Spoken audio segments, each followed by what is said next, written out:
getting into like the triplexes and the quadplexes, again, like you're pretty spot on because it is a little bit in between the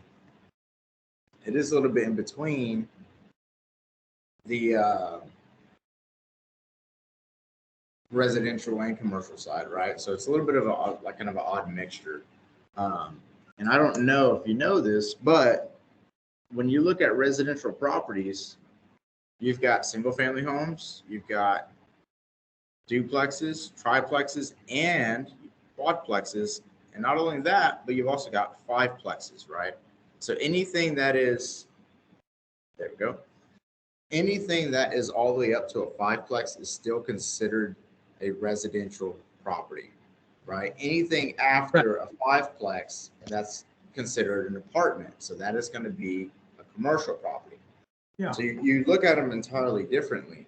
But I would recommend and say, I would go to bat and say that when you look at a duplex, for the most part, when you underwrite a duplex, you can find pretty decent comps for the most part of a duplex.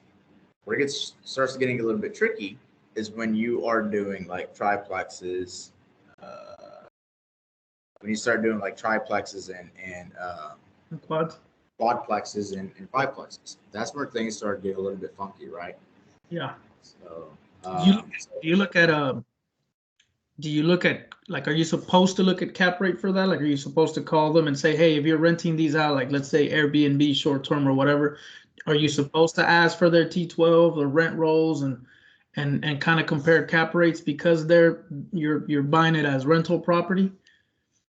Yeah, 100%. So you always, anytime you have a big unit like that, you always want to have a T12. You always want to see a T12, especially if it's tenant occupied, right? Because you want to know how that property is performing. Is it performing up to speed? Is it underperforming? Where exactly is the value add in that property? Is it, okay, hey, this property is let's say it's a C-class property type. The property is a C-class condition, which basically means it needs a full renovation, right? So there lies a big value add opportunity for that particular property. But let's say it's an A-class, right? Like it's already been fully renovated, it's fully updated. Well, where exactly is the value add opportunity in that case? Well, how does the overall occupancy look? Right? If the property is occupied, or let's say it's 50% occupied, well, that's a value add opportunity because you have the ability to increase the occupancy, right? Right. But let's say the property is under market rents for every single unit. That's also a really good opportunity to add value there. So when you're looking at these bigger units, you want to have a solid understanding and you want to find where the value add is for those properties. Because that is what's really, truly important. That's what's really key, right? If you, let's say, for example, we use one of these luxury apartment complexes that cost like $20 million, right? It was just built, it's leased out and it's at market rents. Well, first off, if you look at cap rates, the cap rate's going to be extremely low because you're going to have this big purchase price, Right. and you're going to have overall, you should have a pretty good high NOI. It's going to be a big gap in between the two. Is going to be a big difference. The bigger the difference between the purchase price and the net operating income, the smaller your cap rate is going to be, inevitably.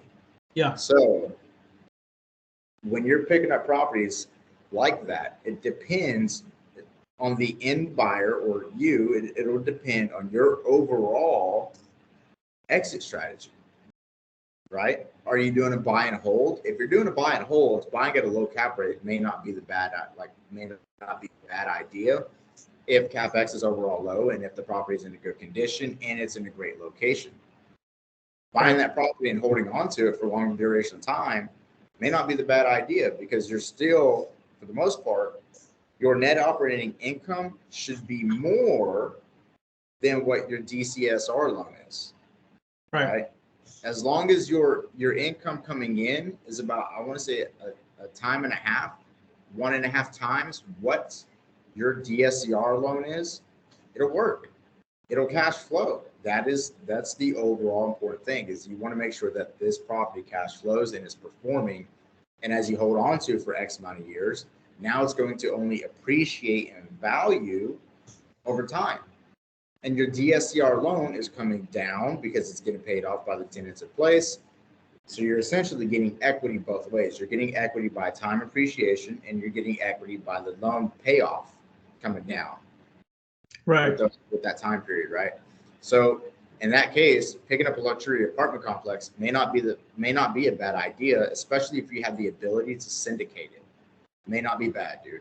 But when you're comping these smaller ones, like let's say a quadplex, and let's say it's in like a B class location, which is like up and coming, but the property needs some work or it's under market rents.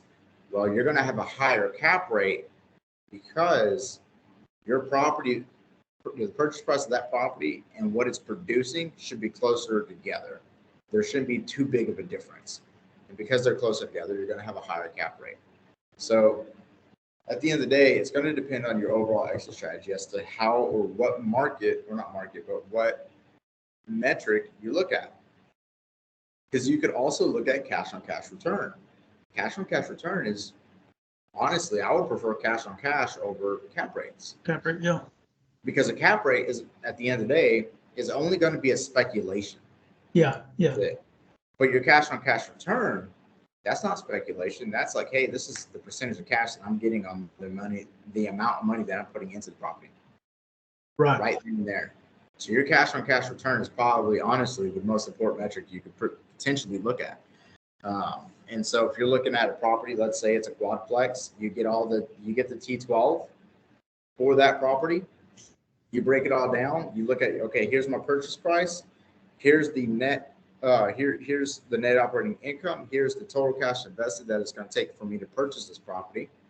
So acquisitions cost, rehab cost. Here's all that. Now that I have all this in, I understand these numbers. How much total cash invested is it going to take to buy the property? And how much cash flow am I getting in return on a yearly basis? If you can hit 10% for your first year with all the cash invested, and then you can hit a potential 25 to 28% the following year, solid deal, dude. Solid deal. Take it. Solid deal. But when you're looking at these property types, you want to have a T12 in place, because the likelihood of you finding another comp that is a quadplex or a triplex becomes very slim to none. Right. So having financial performance, or understanding the financial performance of the property and understanding where the value add is what's going to determine whether it's a deal or a dud. So theoretically speaking, you have two ways of, like, if you're buying in an area where you see a lot of these duplexes and triplex right next to each other, it's as simple as like, okay, well, just apples to apples, let's comp it, right? At least like as a starting point. But if you don't have those properties in the area, then that's where you need to for sure make sure you're able to get the NOI and figure out cap rates and start looking in depth into that to be able to get the purchase price. Yeah, 100%. Got it. 100%. You should not determine your purchase price off of the said value of the property. You should really look at how the property is performing to determine to determine where you need to be at for that property. Right. Okay.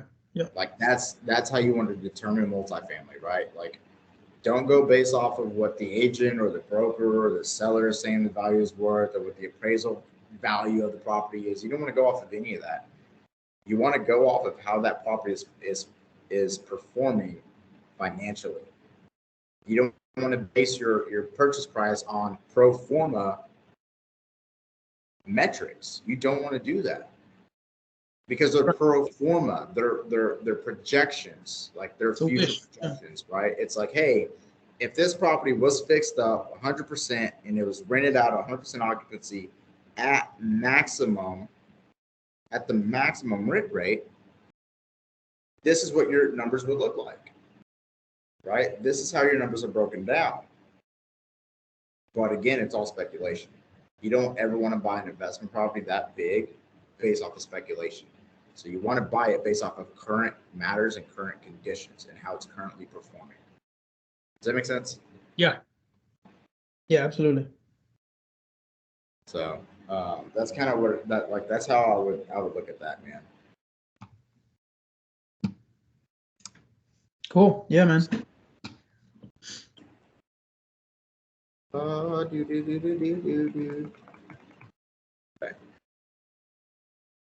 Where we at? Cool.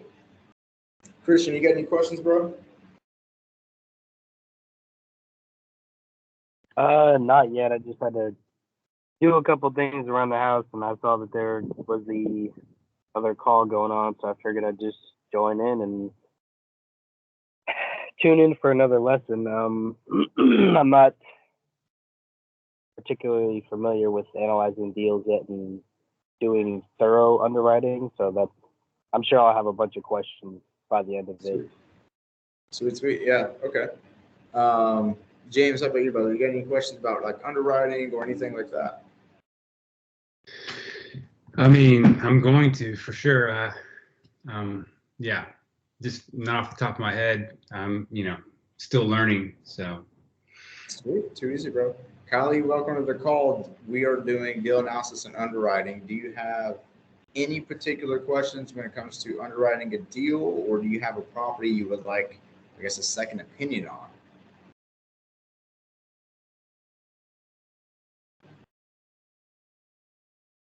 You still talking to me? No, I was talking to Kylie, but I think I think they may be a little shy, but we don't bite, so no worries. So I'm gonna pull up a property real quick that we're gonna look at together. That's not, is this it? And we'll dive into it. Yeah, we can use this one. Why not? Okay, so let me go to my shared screen. Share screen. Entire screen. And share. All right, cool beans. Let me know if y'all can see this. Is it working? Yes, I can see it. Perfect. Okay, so this was sent to me this morning, so we're going to kind of dive into it. They're asking, most welcome. You're more than welcome. They're asking, Jake, I'll have to call you back, brother. 165, and they're saying the ARV is 265. So that's what it looks like. I wonder if they sure do, property photos. Let's see how the property looks. Yeah, so it's gonna need some work for sure. It's gonna need new gutters, I can tell you that just by looking at it. It's gonna need the landscaping cleaned up, exterior paint as well. It's probably gonna need an HVAC system because you've got a window unit here, and I think that's another window unit there. So it's probably gonna need a central AC. Looks like it may need a new roof, possibly as well. I'm not too sure, but potentially. Definitely gonna need new fence. Let's see. Okay, it is veneer. So anytime you hear the word veneer, it's just referring to brick. That's all it is. Veneer is brick.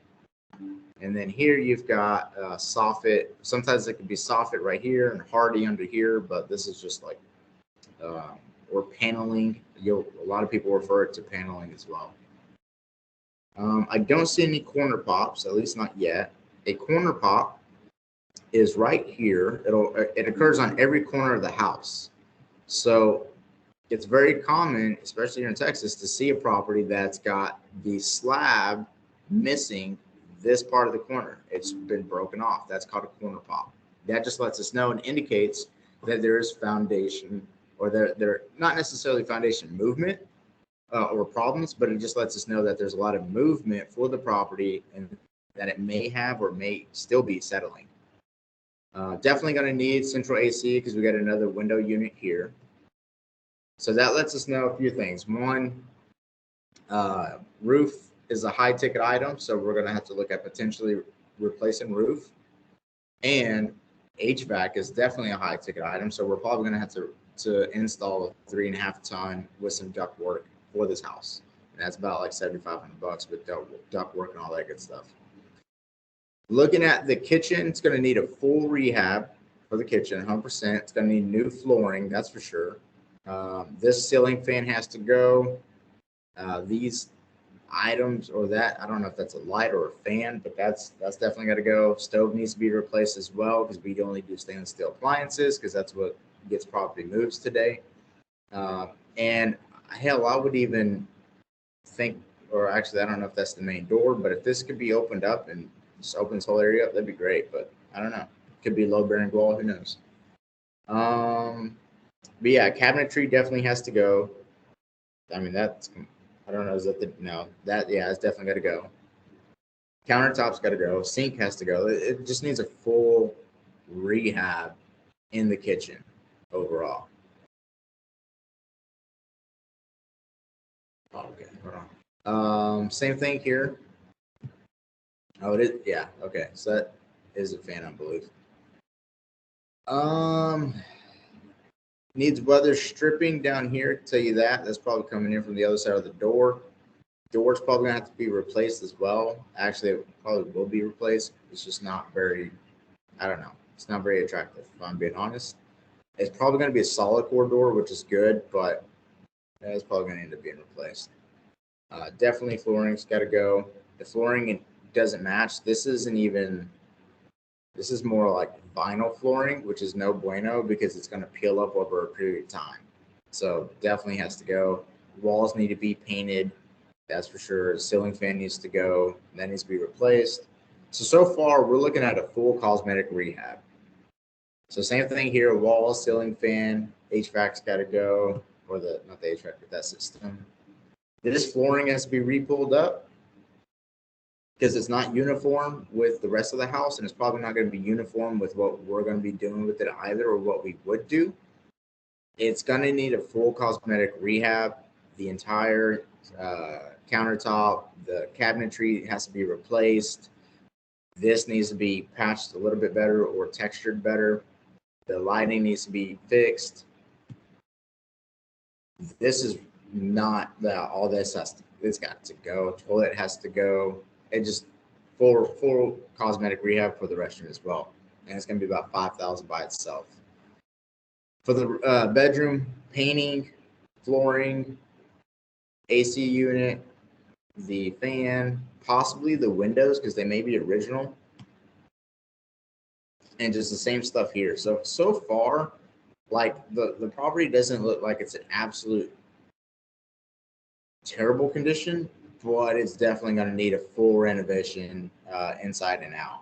So overall, just based off of that information, that kind of lets us know how much we're going to need for the property to be replaced, or not replaced, but renovated. This big old doghouse is definitely got to leave, and that, yeah, that's got to go. You're trying to call aliens at this point, man. That definitely has to. That's not cool. That's definitely got to dip out. Here, look at that. Wham! That is a corner pop. That right there is a corner pop, right? So that lets us know that there's some foundational movement with the property. But the question is it settled? Is it not settled? Have they done work to the foundation? If you've got cracks here as a corner pop, there's a very likelihood of you having more cracks in the veneer all around the property as well. So that you want to look for, because that's going to be a clear indication as far as foundation movement and settlement goes. So that's stuff that you want to look for as well. They got a lot of window units. It's a lot of window units. Okay, so overall needs full cosmetic rehab. Okay, so if I were to budget a rehab estimate for this, let's see, square foot, we're looking at 1450. It's going to need full cosmetics, and it's going to need a roof most likely. It's most likely going to need, or actually it does need HVAC. It may need foundation potentially. It's probably going to need a water heater as well. So that's at least 4 high ticket items. So for a build in the 70 and 72, I wouldn't be too worried about the electrical or the plumbing, because for the most part, the plumbing should not be cast iron. It should be PVC at this year build. And I like how it says the HVAC is in working condition, but they've got all these window units. That kind of lets me know that the HVAC is not in working condition. It's kind of funny. There are no foundation issues per the seller. Okay, well, sellers unfortunately are also liars, so I just take that with a grain of salt. Let's see. So it's 4-bed, it's 2 baths right there, 10 grand each, 10,000 for one. I'd say maybe, or 5,000 for one, maybe 75 for the 100 for the other for the master. So you're looking at about 12.5 just for the restrooms. Need a full cosmetic update. That's going to be about 15. So 12,000 plus 15,000. What is that, like 27,500? So we're at 27.5. Gonna need a full HVAC system. We're looking at $7,500 for that. So now we're at about 35,000. So $35,000 right there, plus the roof, which is going to be about another $7,500. So that puts us at 42.5. We're looking at 42.5. Flooring. Now we need flooring. We need paint, interior, exterior. It's going to push us to pretty close to probably about 52.5. 52.5.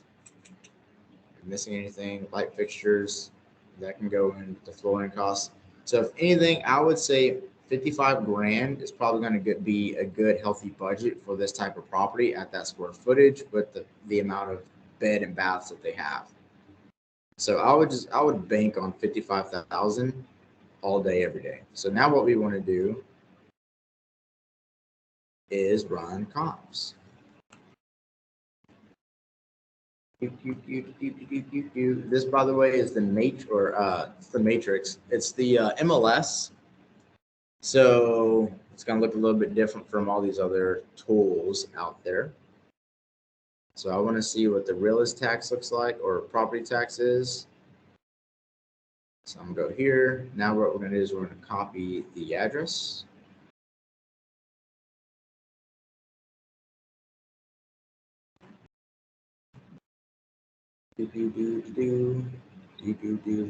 All right, so we got a 3-2. They bought it for $30,000 back in 2009, so there probably shouldn't be a mortgage on it for the most part.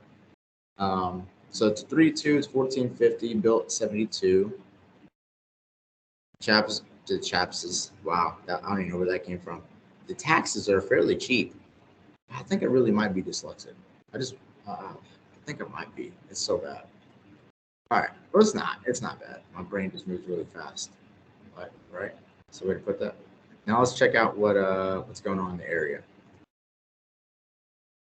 Okay, so this is where I'm going to plug in everything I want to look for. I can plug in a specific criteria over here to really narrow down my comps for the most part, and I can plug in what it is that I want to see, right? And how many days back I want to go for anything that closed. Well, the market from the last 6 months in comparison to what happened past 6 months is totally different. So ideally, I would really want to see anything that occurred in the last 90 days to 180 days. So I'm just going to keep 180 days here because that's going to have everything that's sold in the last 180 days. Now, if I can't find any good data or any good comps, then I'll go out to 365 and just be a little bit more conservative with my numbers. But overall, this is where we're going to put in our criteria. So jam session board, where are you at? Here we go. So we got our jam board. We're going to come over here. What do we want to look for when running comps? So when running comps, here is a good criteria. Okay. This is important. This is really important. Okay. So you want to look for properties that are no more and no less than 400 square feet difference in size. Okay. So if our property is 1,400 square feet, I don't want to look at anything below 1,000 square feet, and I don't want to look at anything above 1,800 square feet, okay? You also want to look, same thing when it comes to your build. So 5 years, your build, you don't want anything older or less, older or newer than a 5-year difference. So in this case, I want to say it was built in 72. We don't want to look at anything from past 1977 to anything before 1967, okay? Because that's 5 years before our year built, and that's 5 years after our year built. So that's something that we want to keep in mind, right, when we're looking at comps. So we got our square footage, we got our year built. Now, the most ideal comps are going to be in the same subdivision. Most ideal because they are going to have the most weight. Why is it that comps in the same subdivision are going to hold most weight when it comes to running comps or determining the ARV? Because you have what is called elevations. Your elevations are essentially floor plans that are created by developers. Wow, that's embarrassing. They're created by developers when they develop a subdivision or a community. Which is a subdivision. Okay. Typically, you're going to have at least four to six different elevation types. Which means that when you go buy a new house, like for example, when they developers, that don't make no sense. When you go buy a house at for a new build with D.R. Horton, you're going to have multiple floor plans to choose from. These floor plans are known as your elevation types. So the reason it's important to find comps in the same subdivision is because you're most likely going to find comps that are going to be the same elevation as your subject property in comparison to going into an entirely different subdivision with entirely different elevations, right? Because you have what is called CC&R. CC&R is what developers have to determine, or it's essentially the plans for their elevations when building a subdivision. So each subdivision may have different CC&Rs, and I guess the easy way to understand CC&R is, it's a fancy acronym, is basically it's just the design of the elevations. It's like your design guidelines, right? Every subdivision is going to have different design guidelines based off of the builder's CC&Rs. So even though you may have a big corridor of properties, it may consider, like, let's say you got four, we'll use a box. Let's say you have, these are major highways, right? Your parameter is major roads or highways. And in here, in this little area, you've got all these different properties. You got all these different property types. Well, those different property types may have different subdivisions making the entire thing making the entire thing whole, right? So you could have, let's say, one subdivision. You could have two subdivisions, 3, 4, 5. It just depends on how big of an area this is. And the reason it's so important is because if you find a property, let's say it's like right here and your comps are over here, that might be a different subdivision, which means it might be a different elevation. Your elevations can have different material type. One subdivision could be all veneer, brick, exterior, and the other subdivision over here could potentially be paneling, right? Totally two different things. And so it's harder to compare a brick house to a house that has paneling. Totally different things. So you don't want to compare brick to paneling. You don't want to do it because it's not going to be an accurate ARV. So you want to find properties in the same subdivision. That will be most ideal. Now, does that always happen? No. But when it doesn't happen, you want to find the most comparable property based on the construction type, bed bath count,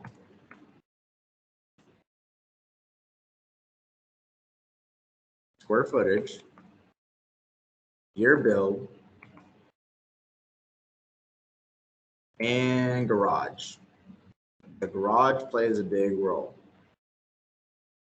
Okay, those are important to look at when you're doing or when you're comparing properties to your subject property. We write this in here. What is the subject property?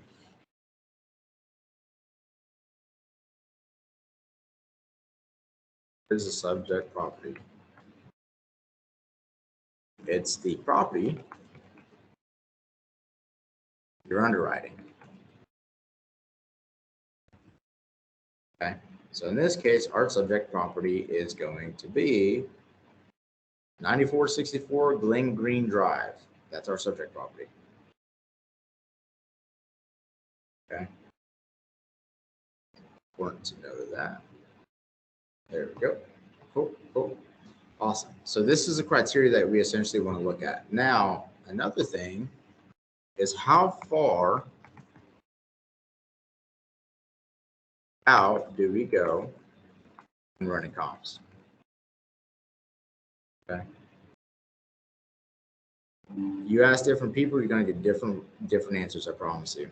If you ask agents, agents run their comps similarly, but they would be willing to go out a mile to determine what to list a property for, and I do not encourage that because it's you go that far out, you're really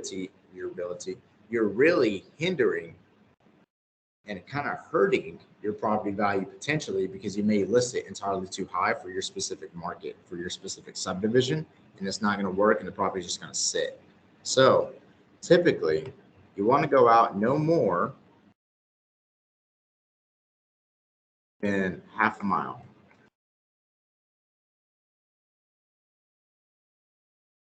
Less than, yeah, half a mile. That is the distance you should ideally stick to. Okay. Now, if you can't find a property that sold within the last 180 days or the last 100, you can't find one that sold in the last 180 days and you go back 365 days and still can't find anything, you go out half a mile and you still can't find anything, it's not a deal, bro. It is not a deal. If you have to force a deal to be a deal, it is not a deal. So just let it go, walk away, find another one because it's not going to work. Okay. Don't want to do it unless you can get it absolutely dirt cheap. But for the most part, it's not a deal. So let's go ahead and dive in. Now that we covered our criteria, we know what we're looking for. Now over here, this is the criteria that we can plug in. So most agents will plug in 3-2, 3-bed, 2-bath, 1450 square feet. So most agents would do something like this. They would look at 3-2,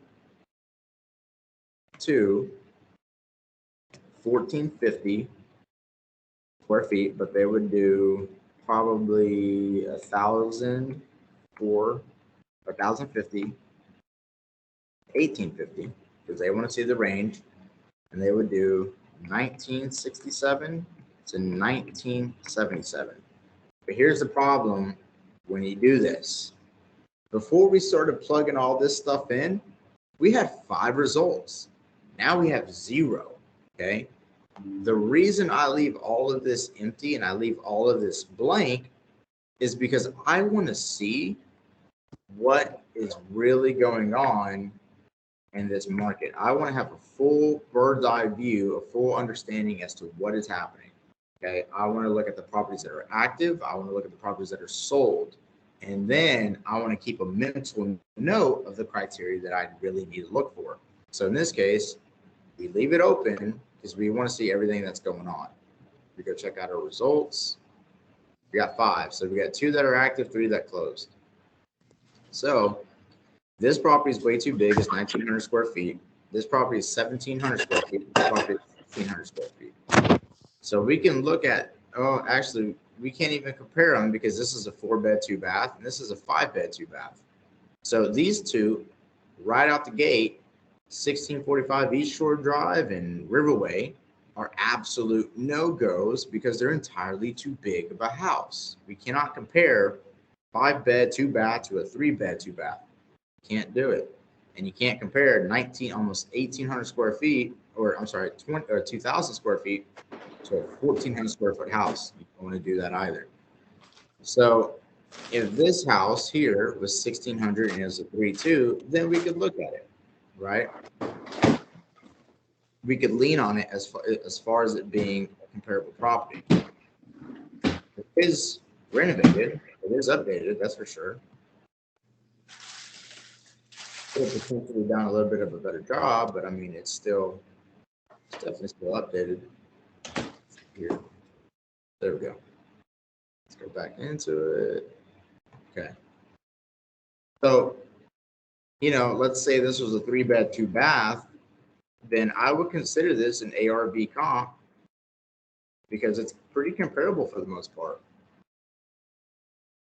Like this is a renovated property. It's not the nicest renovation, but it gets the job done. But again, it's a 4-bed, 2-bath. So I couldn't justify really leaning on it and saying that, hey, our property is potentially worth $240,000 because it's not. So another thing I want to check is what does our property look like? Right? It's brick, it's veneer. And we looked at, we checked it in the photos when we dove through it. But you always want to have this handy so that way when you go through your comps, you can compare. This is also brick and veneer. So in best case scenario, if it was a 3-bed, 2-bath, it'd be a pretty good comp. But unfortunately, it's just not. Let me see. Bruton Lake. That's going to be the subdivision. Bruton Lake is our subdivision. This subdivision is Hamilton Drive, or actually that one, the 4-2 that we just looked at, is in St. Augustine Park. Where is it? It's 0.2 miles away. Where is it in relation to our subject property? Way over here. So St. Augustine Road looks like it's a major road, which means for us, we don't want to look at anything over here to begin with because it's just not going to be accurate at all, and it's not going to help us determine what our property could potentially go for. So we don't want to look at anything over here, and we probably don't want to look at anything across Lake June either because that's an entirely different subdivision as well, right? So why is it important to look at this? Because our properties over here, hypothetically, let's say they're selling for $250,000, but then you got these nice ass builds over here that are selling for $800,000. It's totally different, right? You can't compare a $250,000 home to an $800,000 home. You just can't do it. So that's why looking at your map of where you're at, comping is really important. But 2, understanding how the corridor essentially looks, right? So going back to our corridor, what do I mean by that? Let me zoom out. See how you have this big rectangle? And these are your 4 major roads? Well, that's pretty much the example that we used. And recall how we were talking, you can have multiple subdivisions in this area. And so that's essentially what we see here is multiple different subdivisions in this little bitty box or in this rectangle, right? But it doesn't mean we can compare all of them. So what I would want to do, kind of want to look at, if I can zoom out, there we go. This is going to be a different subdivision as well. I'll tell you that just by looking at it. So it looks like for the most part, this little pocket is its own subdivision. Everything else is not a part of it. You can take it with a grain of salt for the most part, but that's about as much as we can do with it. So anything over here we don't want. So let me draw a rectangle. We don't want to see anything over here.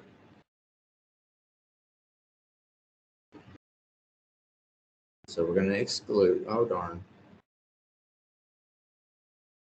There we go. We're going to exclude because we don't want to see anything over there. Right now we don't have really any ARV comps. But what I do want to see before adjusting my criteria is I want to see what these properties look like, okay? Especially this one, because it's in the same subdivision, right? It's significantly bigger, but you can see, no, Boone, I haven't yet. I haven't delved into it yet. But it's significantly bigger, but you can see that it's listed at 279. It's a 6-bed, 5-bath, right? So it looks like it's been listed for 347 days, man. That's almost a full freaking year. And they had to bring it back down. Good night. So that tells us several things. One, this is probably the biggest house in the block. Yeah, that's bad, man. It's probably the biggest house in the block, first off. And then secondly, it is definitely not renovated. So it tells us that it's overpriced, basically, right? It's overpriced, and there's nobody in this area particularly looking for a house that's 3,200 square feet with 6 beds and 5 baths. I mean, that's a very unique house, to be honest with you. And it's sitting on the market for 270. So that lets us know 270 is extremely high, at least for that kind of property. Now let me check this one. 2,300. We can't really compare this one because it's a brand new build, 2024. Curious, how long has this been on market for? Been on market for 42 days. It's listed at 400. Average days on market right now is about 41 days, so that doesn't really tell us if it's entirely overpriced just yet, because it's only 1 day past the average days of market. So if it hits 60 days, then it's definitely overpriced. But with the data that we do have, we don't really have anything much to go off of. We don't have any good comp data, so we need to find it. So let's go back a year. Going back a year only gave us one extra result. And it looks like it's a 1,500 4-bed, 2-bath house that sold for 165,000. And it's rough. Pretty bad. So what does that tell me? That, yeah, it's rough, bro. That tells me that this is most likely, I can tell you now, this is an investment property, because this won't pass FHA, it won't pass conventional, and it sure as shit won't pass for VA. So an investor probably came and swooped this property up to fix it up and throw it back out on the market. But that lets me know that they paid cash too. So that lets me know that somebody in the area was willing to buy this property for $165,000. Okay. Yeah, houses by. Oh, that's so funny. Oh no, never mind. Different Yesenia. I was about to say, oh, I'm so I love her. Anyways, that lets us know that somebody's willing to pay for this property for $165,000. But the problem with this is, it's based off of everything that we're looking at so far. I can't justify that being a good number to pick the property up as if I were the investor.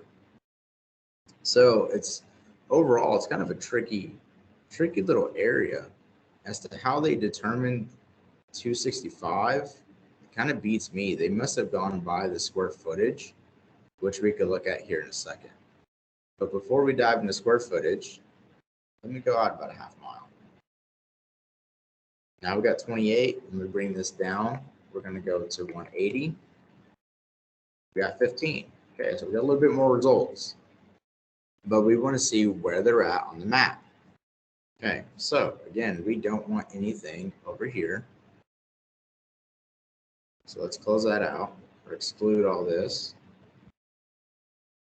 And we don't want anything particularly, well, it's not too significant of a difference between what's listed and what's sold. Yeah, okay. So I guess we can consider, but not lean too heavily on it. Okay.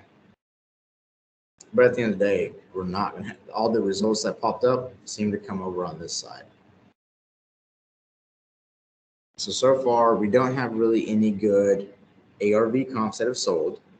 We've only got one ARV comp that's currently listed on the market. So that's telling us, and that lets us know, like, hey, there's not a lot of investment activity in this particular market. So now the question comes down to, is it worth picking the property up in this kind of market to try to dispo with the high possibility of it not going anywhere? Or should we just let this one go and go on to the next one? That's the question, right?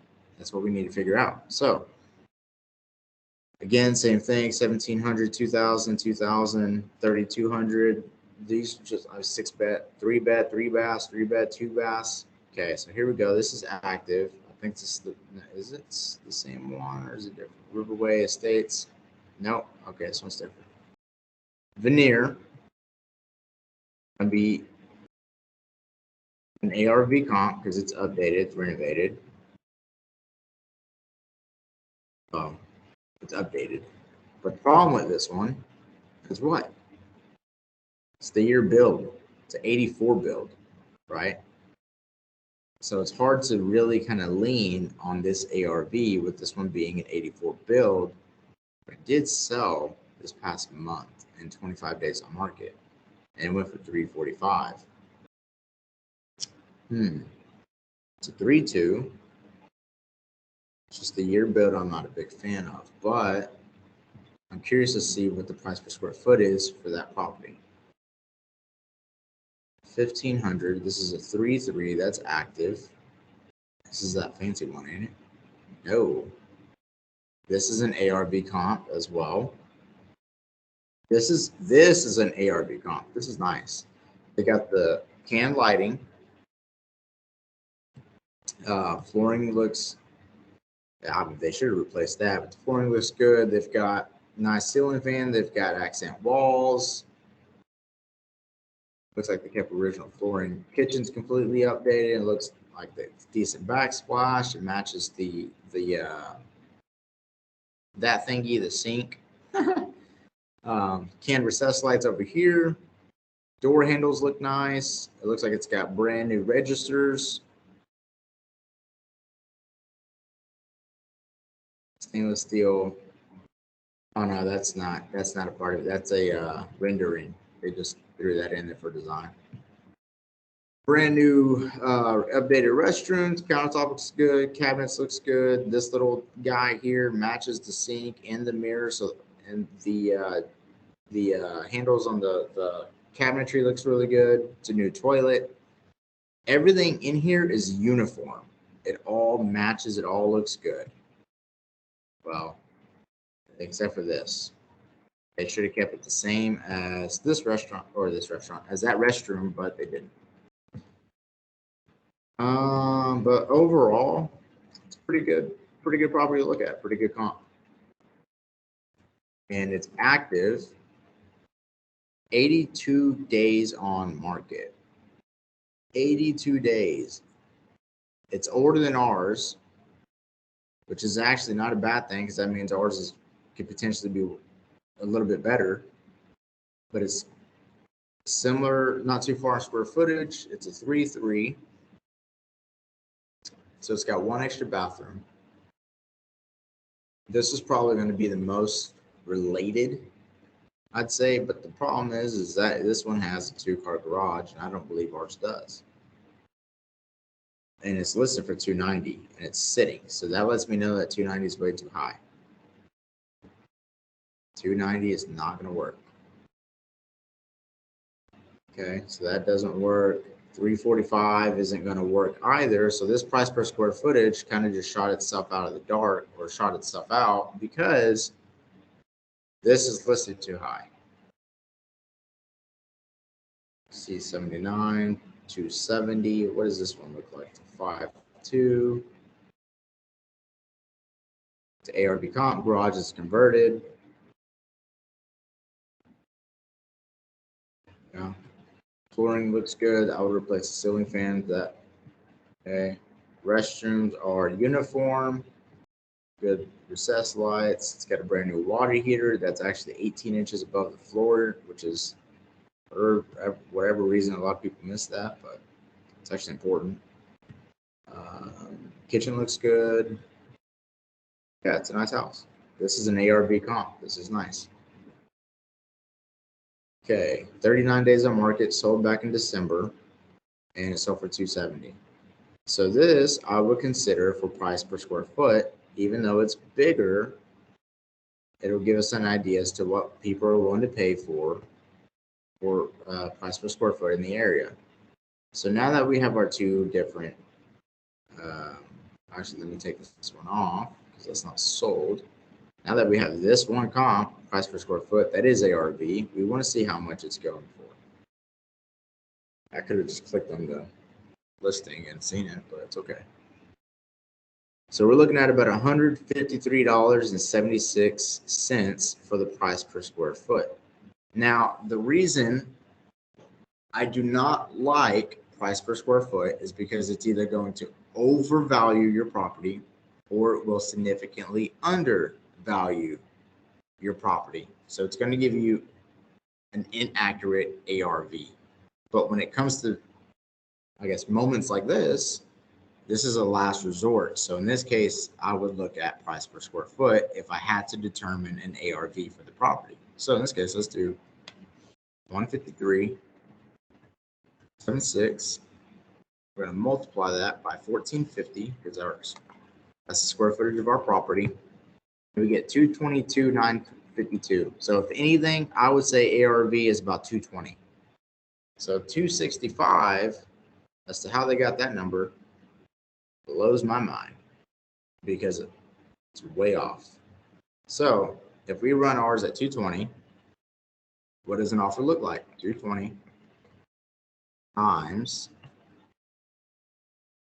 0.7, ooh darn, 220 times 0.7 gives us 154. Now, typically, a lot of people are running the numbers off of 0.75, which is totally fine. But because the particular market for this area is not doing so good and it's not very hot as far as like investment activity, I want to be more conservative with my numbers. So that's why I'm running at a 0.7%, not a 0.75%, right?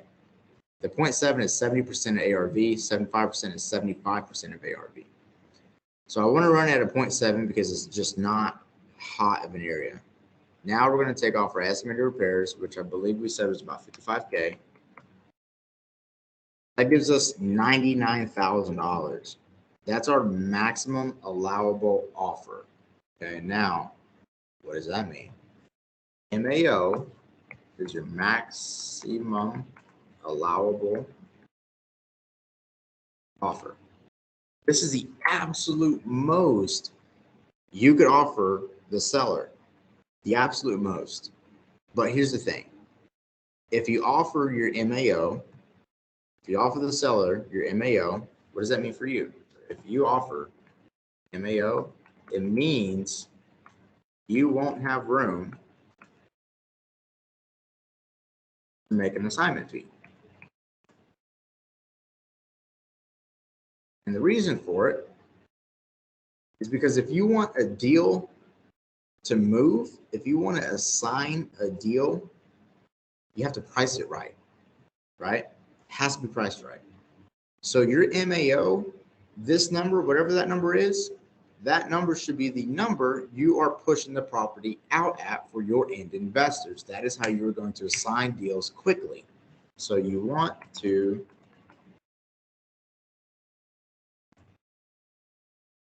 you want to push deals out at your MAO in order to assign it quickly.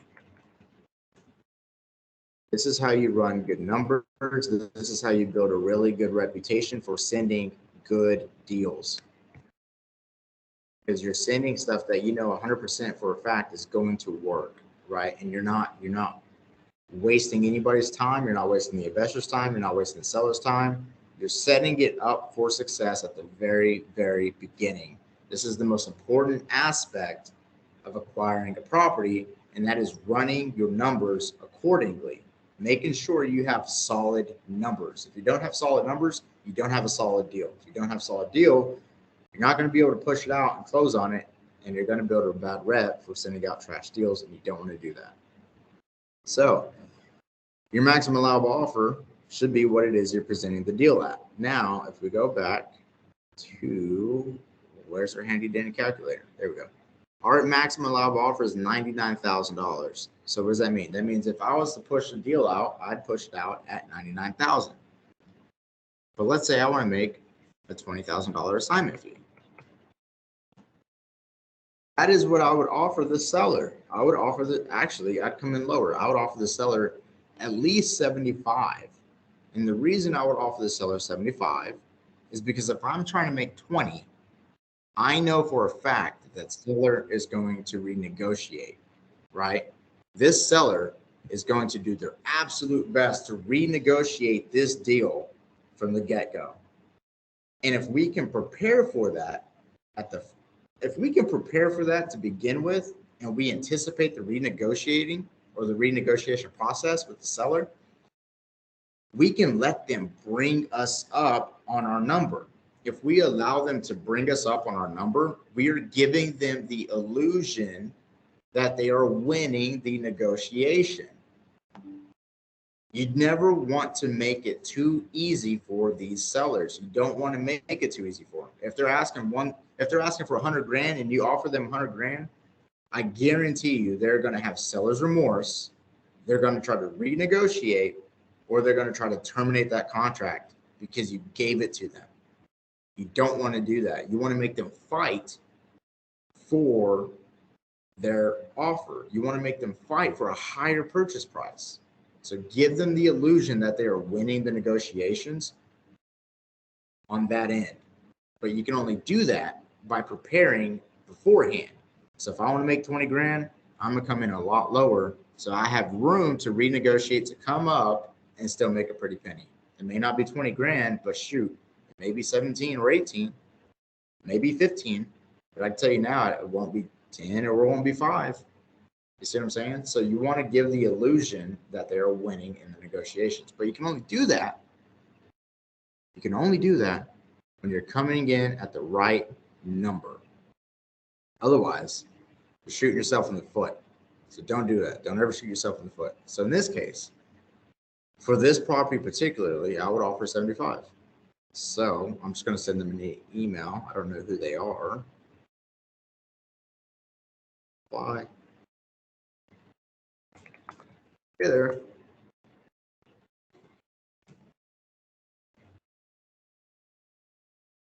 $120K based on the price per square foot of the area. Based on the price per square foot of the area. Due to the lack of investment activity in the area, we have to be a bit more conservative with our percentage.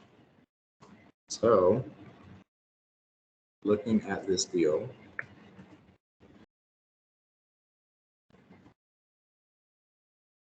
at 70%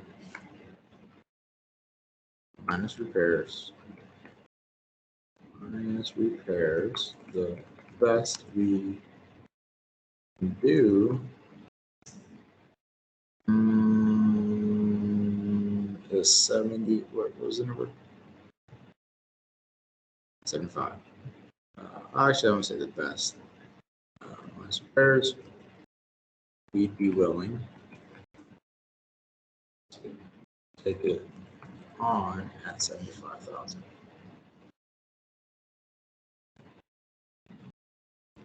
Let me know how you feel. How you feel about it. I'm pretty sure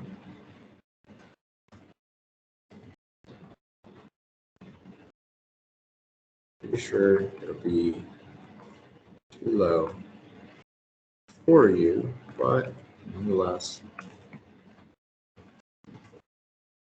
I'm going to get it over. I still represent still want to present you an offer.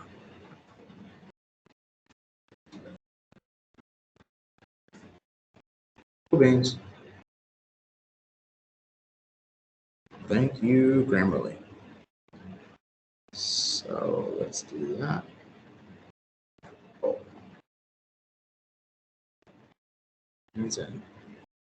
Cool beans.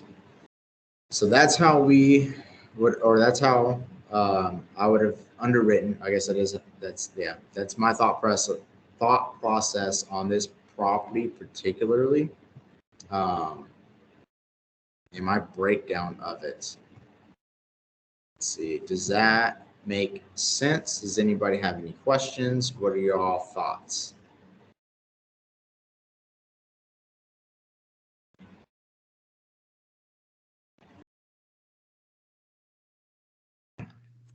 So that's an actual deal you're actively pursuing right now. Yeah. And you just sent that email. So so it just depends. Sometimes I'll email you back and say, no, I am interested. Or sometimes I'll say, no, I'm not interested. Yep. So I'm with that one particularly, I don't want to call them because at the end of the day, I'm just going to be wasting time. I know I am, because it's going to be way too low for them. If in their mind the ARV is 265, we're already $45,000 apart on their ARV, which means that they're probably going to be running this at a 0.75, which means we're an additional 5% apart on our ARV on what we're running our numbers on. So I know for a fact that we are going to be entirely too far apart on this deal, and they're probably going to find somebody that's going to give them their asking price. Probably find somebody that's just not too familiar or too savvy with how to run it. But so that's why I just shot it over an email. Just knock it out the way, present them an offer. Okay. Yeah, you can find an iBuyer for it. There's a few in here, or a few in Dallas that are still buying, but their criteria is a lot lower. Or not a lot lower, but it's a lot more strict. And the vast majority of the iBuyers here in DFW are buying at about 60% of ARV. So they're coming in super low. Super, super low.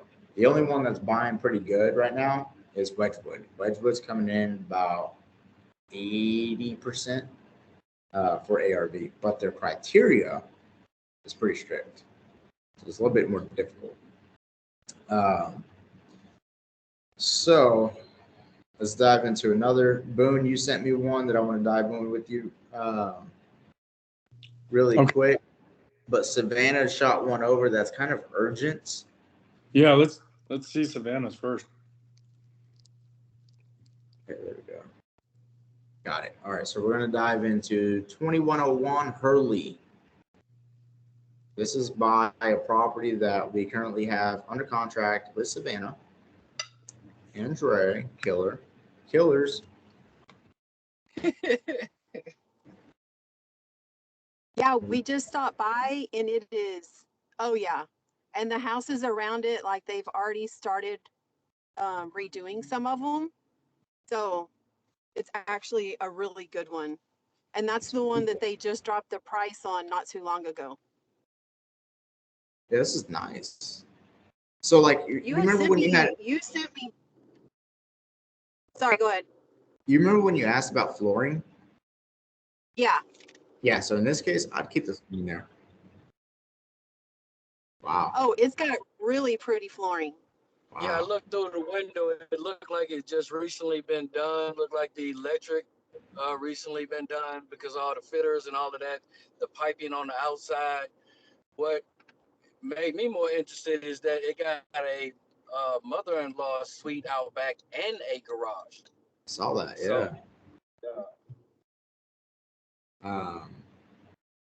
No, this looks pretty good. I mean, I would change a few things, but overall, the cost of renovation here is going to be fairly inexpensive. I mean, you're looking at maybe 20K, maybe less.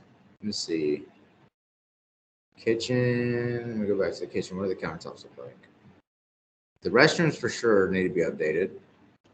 I like the garden tub here, but I would definitely update the flooring, all of this, and the walls, like the color.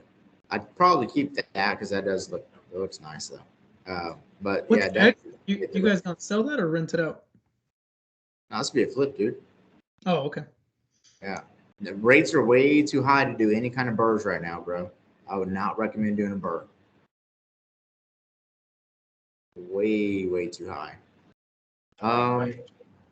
But yeah, I would definitely update the cabinetry and the countertops as well, and the backsplash too, and that light, and possibly the window, possibly. And then I would definitely get either replace or get rid of the fan entirely and replace the flooring. So all the tile I would replace for sure. Like the tile would have to go, and just have nicer tile down. But for the most part, it looks like the kitchen, bathrooms are going to be needing renovations. So you're looking at about 15, 20, yeah, about 20 grand. What? Down through here, I found a house back over that way. Okay. We're going to go to our criteria. We're going to clear our map, and we're going to search again. Okay. Bring it back down, quarter mile. We got 180. Perfect. So the plan on this one, Savannah, is to get it cash or sub two? No, it's cash. Got it. Okay. I believe it's free and clear. So they're looking at about $400,000 for the asking price. Looks like it was recently listed not too long ago. So we got a 3-bed, 2-bath, 1,400 square feet, 1920s build. Let's see what we got. 2101. I think this is it right here. Yep. So this is the property. I do want to look at the description because what I want to search for is the plumbing. I want to see if they've done any work to the plumbing.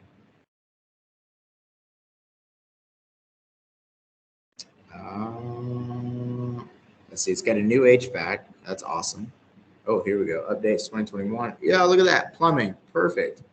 So plumbing on older homes like this is extremely expensive if it needs to be fixed or updated.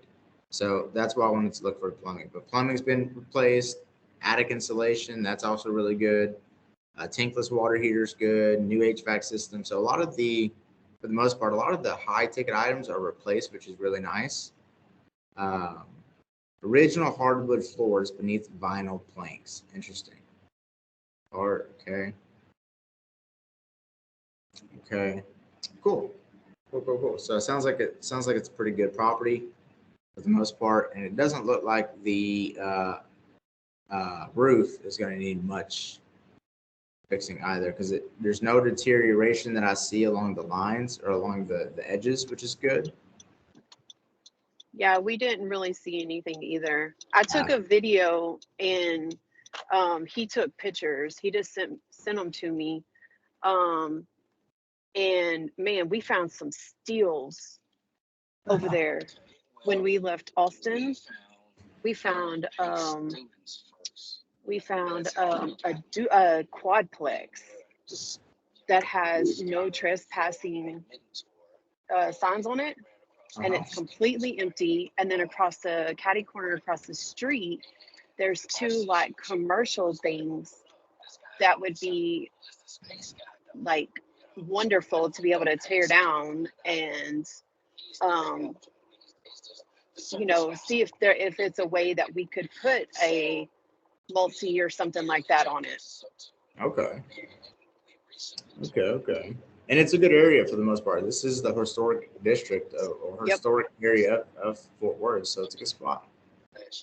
Right. Yeah, I mean, you still have some of yours that that's still kind of raggedy, but I mean, there's people they're coming in and they're slow, they're just slowly completely redoing it.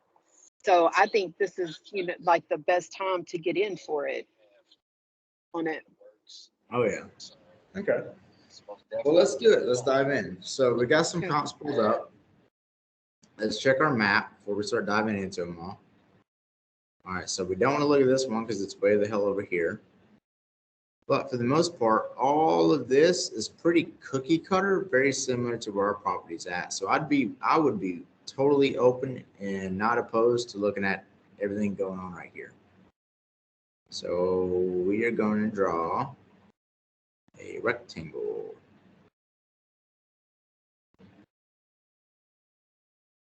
The only thing I won't consider is anything over, well, I wouldn't consider any of this, and I wouldn't consider these right here.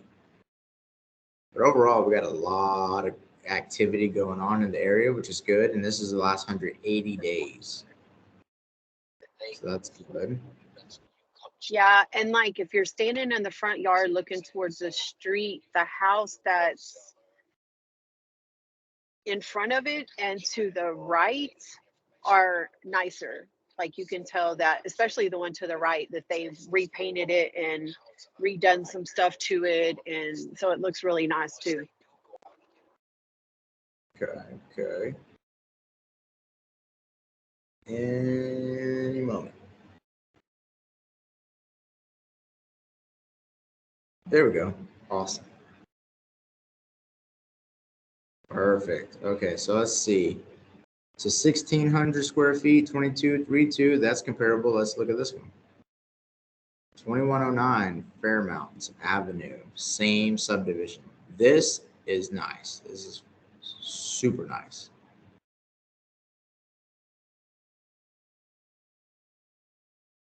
Wow. Wow. This is beautiful. Yep.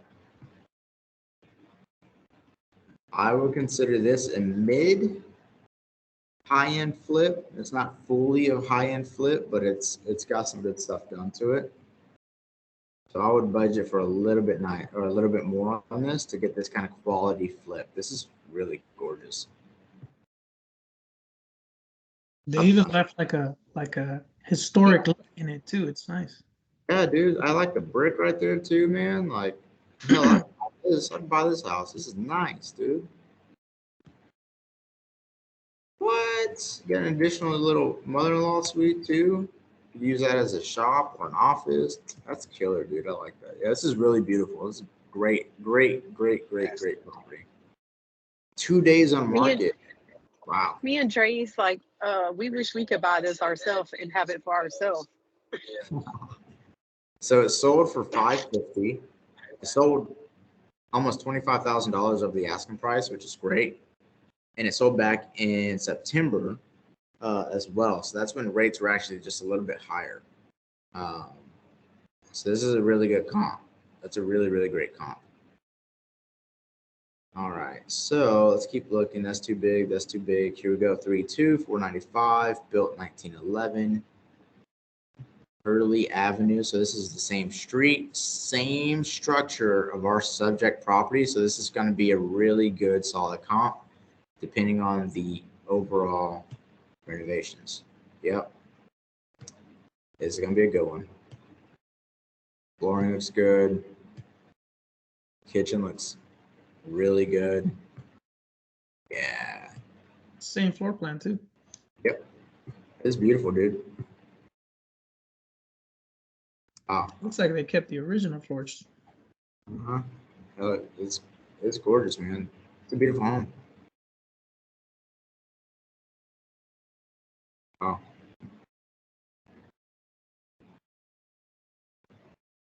Oh. Yeah, this is a perfect comp. This is, I mean, it don't get any better than that. That's excellent. And it's sold. Oh, look at that! It's sold this month, dude. That is like spot on as it could possibly get. So that sold for $495, and it's a little. Is it bigger? Is it same? What's our square foot? Ours is a little bit smaller. So ours is smaller, so I wouldn't expect ours to go for the full 495. So I wouldn't really comp it at that amount. But that's really beautiful. That's a really great, really good comp. But let's keep going. 1,600. Here's another one. 3.2. Let's check this one out. It's a little bit further away from our subject property. Okay. It's nice too, man.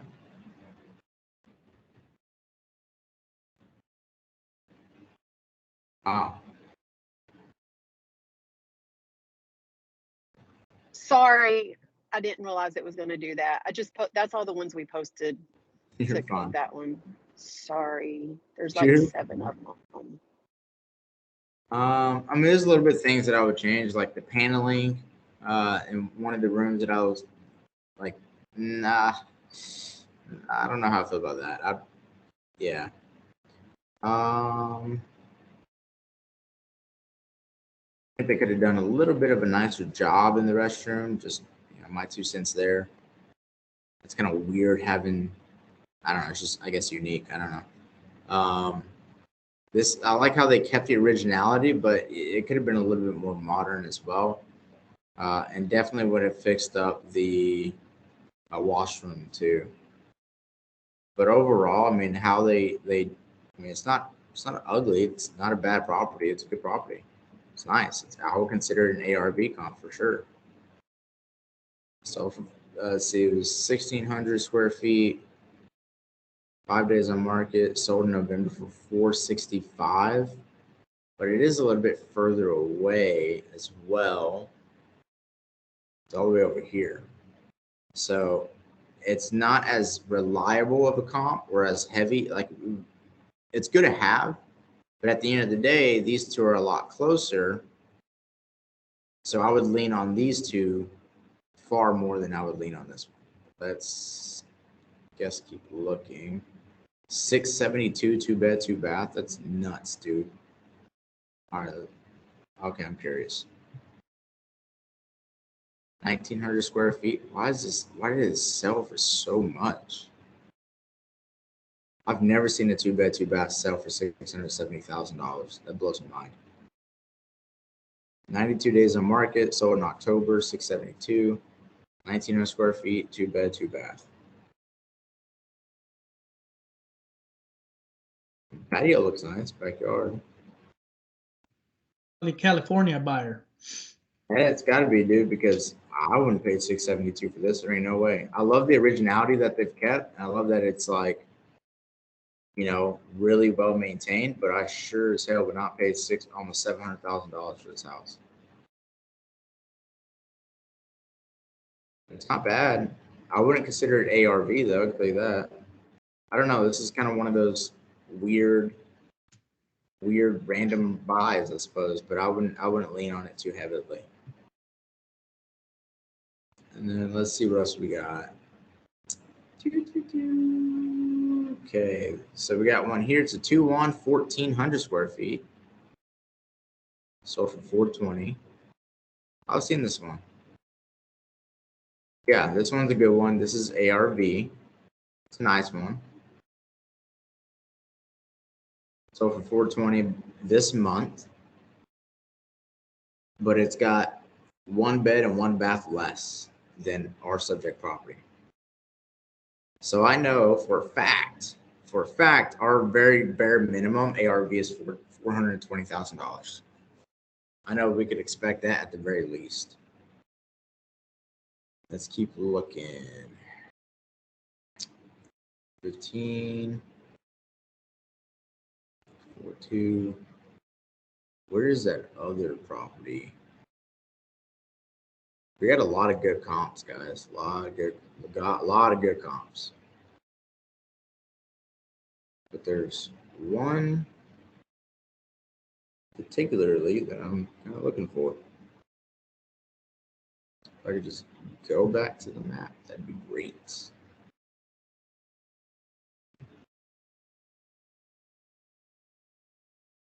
Maybe. I don't know. I guess I got too many things open. Interesting. All right. Well, let's see. 17. That's 4. That's 2008 build, though. Oh darn. Okay. I guess there's just a big lag. Bear with me, guys. Internet here is garbage.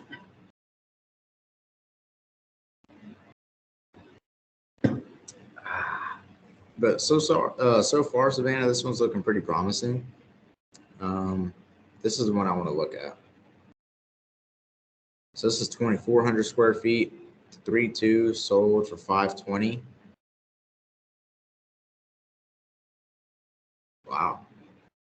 That's fancy. Okay. Ooh, no bueno. I mean, I like the architecture, that's for sure, but the color, oh my. This house has it all, that's for sure. Sure does. Holy hell, that, wow, good night. I mean, the emerald green is pretty cool, but yeah. Interesting home, that's for sure. I like how they did that. Very rarely do you see that, but yeah, okay, I was just curious. But yeah, based off the comps that we got, let's see what we can figure this out at. So 550, I think is going to be a little bit too high. I think 420 is going to be like significantly low. I'm logging in the other way. Hold on. I think 465 might be a little too low because our subject property is a little bit in a higher end area.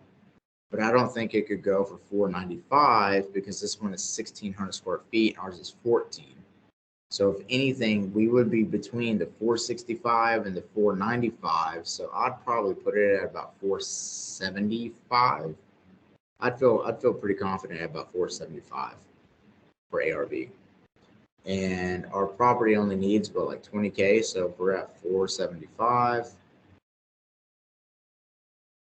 times 0.75 minus 20K. That's 336. So I'd come in at about 306 or even 300 flat. I mean, that's where I would come in at. And that's cash. But hell, honestly, if they just leave it on the market for a little bit longer, they'll probably get what they're asking for. Yeah, because they dropped it 25 like a week, I think, after they put it on. Because they did have it at 425. I think if it was just fixed up nicer, like really fully renovated, it could definitely go for about 475, 100%. 100%. And I like how you got these little lofts up here too. You can make those little play areas for kiddos. Of course, you want to put like fencing up and stuff. You don't want them to fall and like get hurt, but it'd be pretty neat. But yeah, that's what I would offer. I'd offer 300 for it. Okay.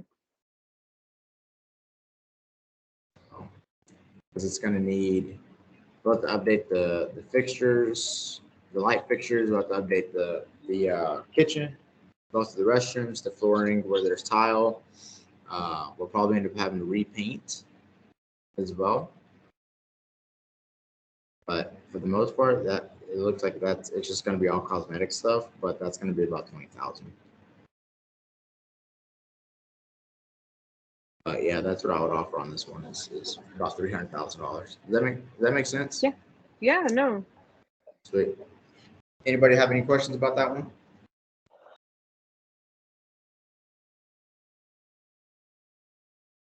Everybody good? Let's keep going. Let's keep going. All right. So, Sorry, Boom.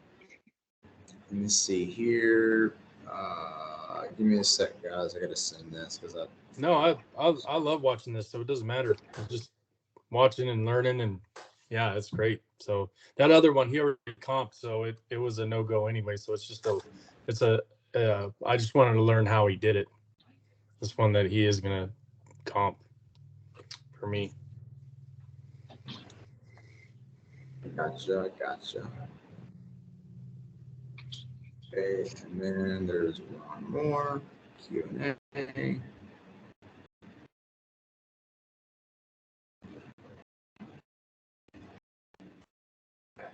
Okay, now, awesome. Oh, where's yours at? Boom, there it is. Ta-da! Okay, so I love these. I really do. I'm a big advocate for self-storage. Love self-storage. I think it's extremely lucrative, and if you can buy it right, you should totally buy it. 100%. So this is one that Boone had shot over and had kind of a few questions about. So we want to kind of dive in and break this whole down, or break it all down, and basically explain my thought process. So anytime you're looking at a commercial unit such as self-storage facilities, you always want to look at the financial performance of the property, which is going to typically be a T12 or a T24. Now the question is what the hell is a T12 or a T24, Darian? Well, let me break it down. So your T12/24 is known as the trailing 12 to 24 months. Wow. It shows,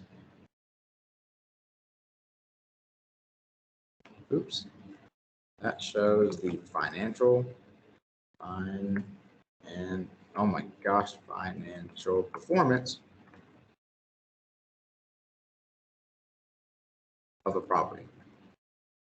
Okay. It shows how the property has been performing over the last 12 to 24 months. Okay. Now, what does this include? It includes several things.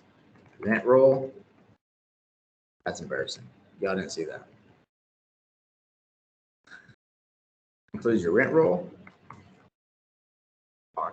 occupancy status, P&L statement. There's also a profit and loss statement for those who don't know what P&L.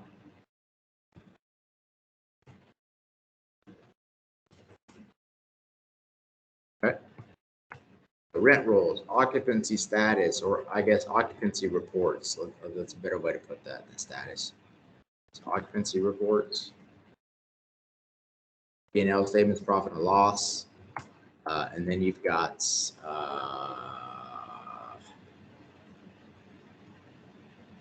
for self-storage, you're going to have unit sizes, rent rate per unit. What else? What else? Rent rolls, occupancy. Oh, management summaries.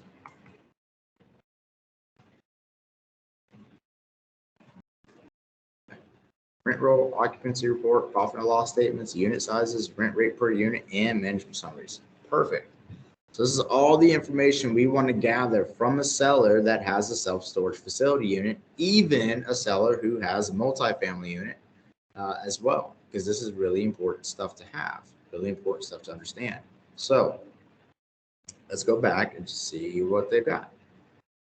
All right, click here for income, and click here for photos.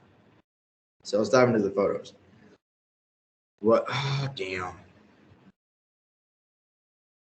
That's okay. What we wanted to see for the photos essentially is how does the property look, right? Where is, let me write this down because this is going to be a good question. Where is the value add opportunity?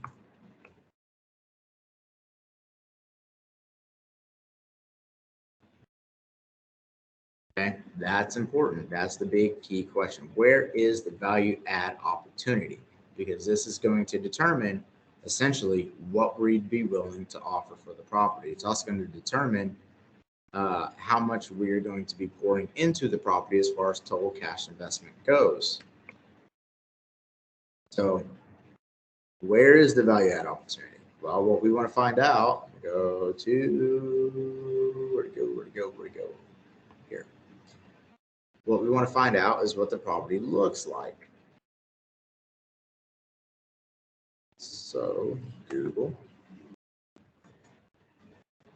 All right, we're going to go to street view. Okay. Corner lot, pool beans. Looks like it's a major road. All right, we're across a motel and across whatever this is. There's not a lot of houses nearby, at least that I'm seeing from the street view. And you got 1, 2, 3 cars there.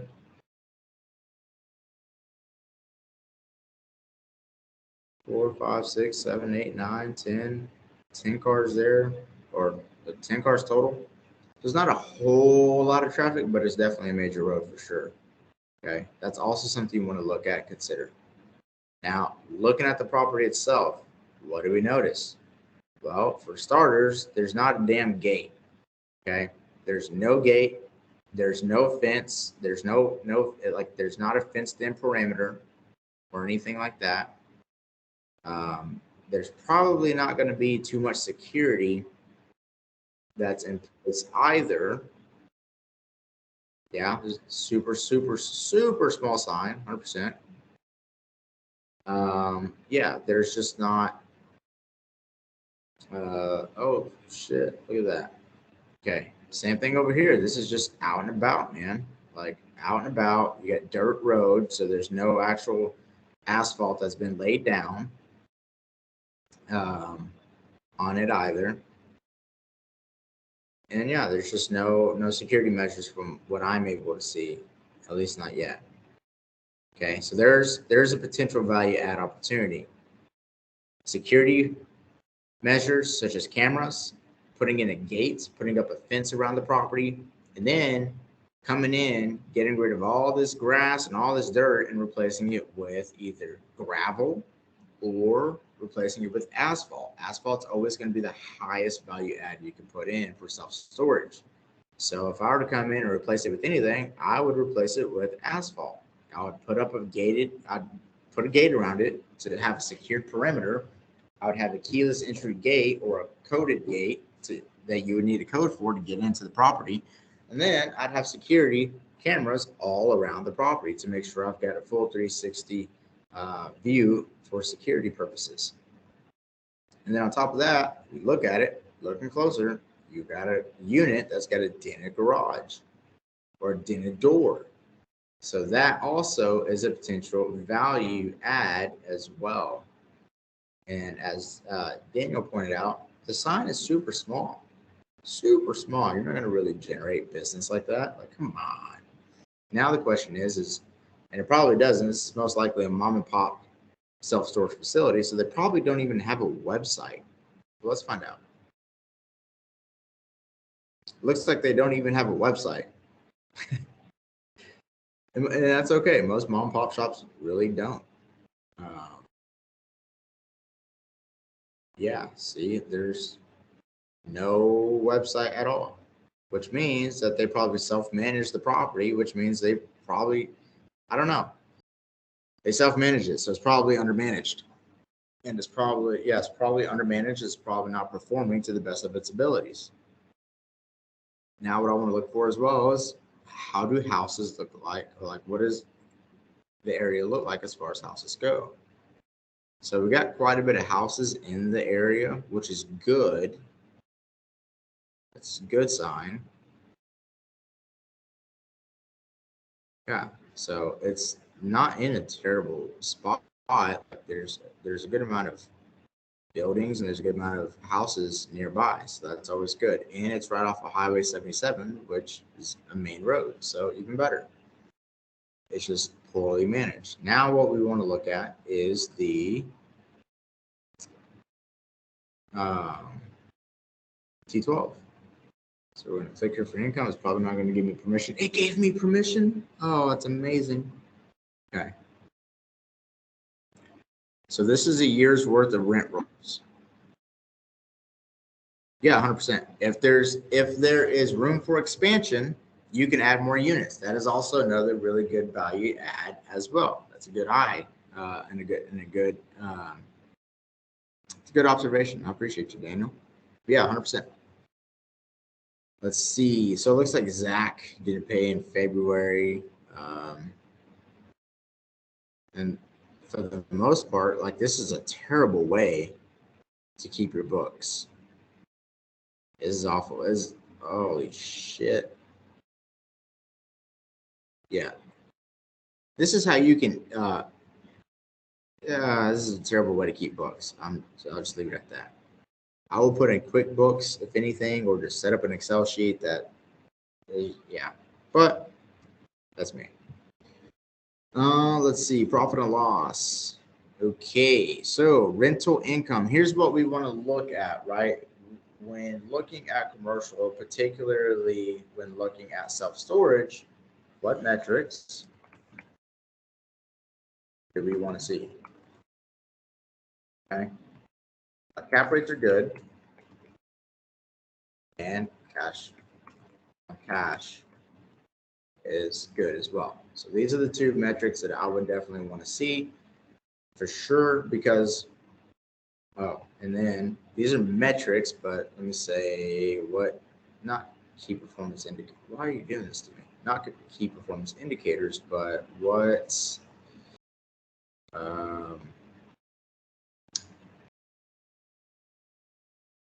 what's the word? Yeah, CapEx. CapEx is a good one. But CapEx is good. I wouldn't like lean heavily on it when determining to move forward or not with a self-storage. I would focus a lot more on caps and cash on cash. Essentially, CapEx is your capital expenditures. So this is how much you're going to have to put into the money divided by the year of the amortization for a DSCR loan. So that's essentially what CapEx is. So for example, hypothetically, let's say the property needs $400,000 in renovations, and you got a 30-year mortgage on it, so you got 360 months to cover that. Your CapEx would be 1,100 or be 1,100. That's how much this is what your CapEx would be. That's your total CapEx amount. So that's how CapEx is determined. But I would say what you want, or what you, I guess, what do we need, right, to determine these metrics? Well, good question. Definitely need gross rents, gross annual rents. We want net annual rents.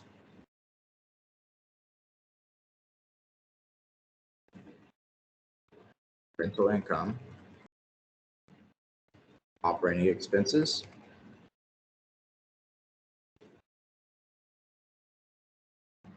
and we want to know what our NOI is, net operating income.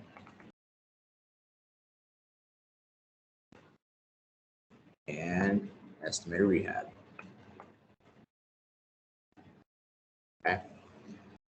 So our net operating income is what we need to determine our cap rate. And our estimated repairs is essentially what we're going to need to determine our cash on cash return, as is our net operating income as well. So now let's kind of take a deep dive into it and break these numbers down. So going back to their, good night, Darian. You got way too much shit open. Let me see. Going back to there. Cool. So their total rental income for all of these units is $39,230.19, which honestly is really not a lot. That's pretty bad, actually. Like, it's pretty bad. So they broke down their expenses: bank charges, interest or insurance, interest expenses. Like, they've got all their expenses broken down, and their expenses together equals $19,000. It's $19,514.23 on an annual basis. What does that mean? That means out of the $39,000, you have to deduct $19,514.23 to get your NOI, your net operating income. That's going to give you the $19,000, and these numbers make sense because I already did it. But it gives you the $19,715.96 for your net operating income. So now we understand what our NOI is. Where's the fancy little calculator when you need it? Okay. So pulling up our calculator, handy dandy calculator. Oh, we got two of them. Super fancy. So we're at 19,000 $715.96. That is our net operating income. Now, how do you formulate your cap rates? Well, when formulating cap rates, we'll do secret Krabby Patty formulas. Secret Krabby Patty formulas. Okay. When determining your cap rate is going to equal the NOI over the purchase price of the property. Okay, that is your cap rate. So in this case, they're asking, oop, wrong email. Where is it at? Nope, same email, Darian. They're asking $310,000. I'll just tell you that. So they're asking for $310,000 for this property. So what we're going to do is we're going to take our net operating income of $19,715.96, and we're going to divide that by $310,000. That gives us a 6.35% cap rate, which is not the greatest. If we were to pick this up, it would be pretty difficult for us to essentially move this deal at a 6.3% cap rate for several reasons. One, it's not a prime, it's not like a grade A location. It's not a class A location by any means. If anything, it's probably like maybe a C plus class location. So that's one reason. And then two, the overall property condition is not the greatest, right? It needs work. It needs some, there's a lot of value that needs to be added. So if anything, I would estimate our budget for a rehab to be maybe 150 grand, maybe. So we've got to have a higher cap rate in order for us to, in order for this deal to really make sense. So 6.35%, it's just not going to cut it, which means that their asking price of $310,000 is not going to work. Like it's just not going to happen.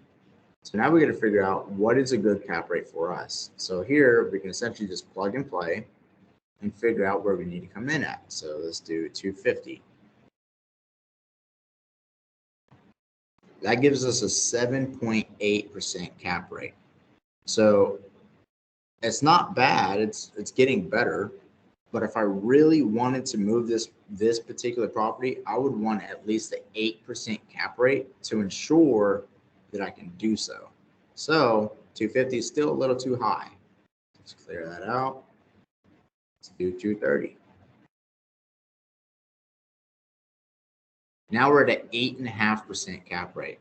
If we can get an 8.5% cap rate, then we've definitely got a stronger chance of moving this property because it's most likely a deal. It's most likely a deal because you're coming in at a lower price, a lower purchase price that makes sense and is in alignment with how much the property is currently generating, right? So you never want to buy off of pro forma cap rates. You want to buy off of current cap rates.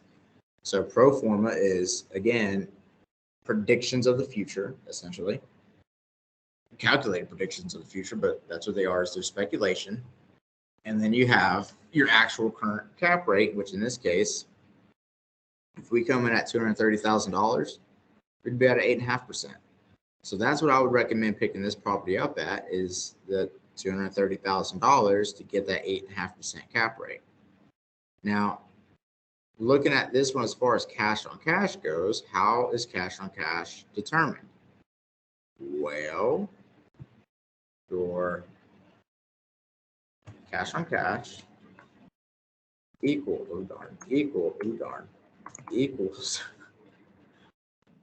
it's going to equal your total cash invested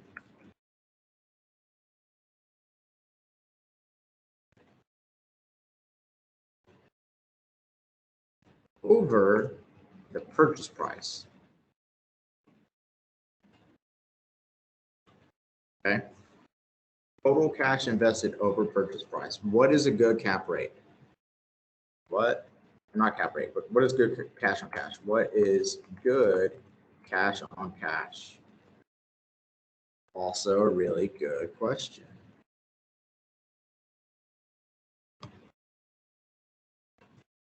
%, upfront,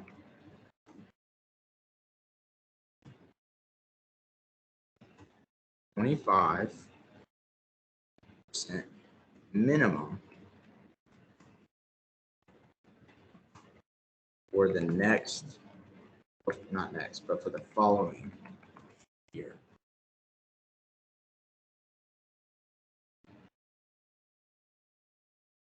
I think that's right. That looks right. I don't know. So a good cash on cash return is going to be anything that can provide you 10% upfront upon closing. So the day you close on that property, you're already getting 10% cash on cash. Okay. Followed by a minimum of 25% the next year. That is a deal. That's a good deal. Okay. Now let's look at our handy dandy calculator. So let's say we buy the property at $230,000. We add about $150,000 in renovations. These are rough numbers, by the way. Our total cash invested, and this isn't including holding costs, it's not including closing costs, it's not including cost of acquisition. Well, I mean, it is because of the purchase price, but like as far as like the holding costs and all that good stuff, it doesn't have any of that. It doesn't have any of the closing costs or anything. So this is just purchase price and estimated rehab. So we're at $380,000. Now we're going to take that and we're going to divide that by 230 grand.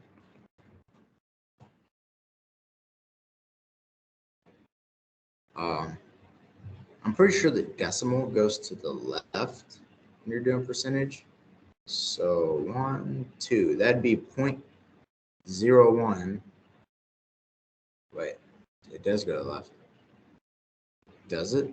That does, right? Am I tripping? That decimal goes to the left, right? Yes, it goes to the left. Okay, I thought I wasn't tripping. Okay, so it'd be 0.1%. Which is not good. It's pretty bad. It's pretty bad. So would I recommend buying on cash for this one? Definitely not. But if you're buying it on cap rate, you should be fine. So this is the big difference between cap rates and cash on cash. They both tell you different stories and they both represent different things, but they're never going to be similarly related to each other at all. And both of them, the metric you look at should be determined by your overall exit strategy for the property. So when it comes to this one particularly, your cash on cash is absolute hot garbage, right? There's no way it's going to work.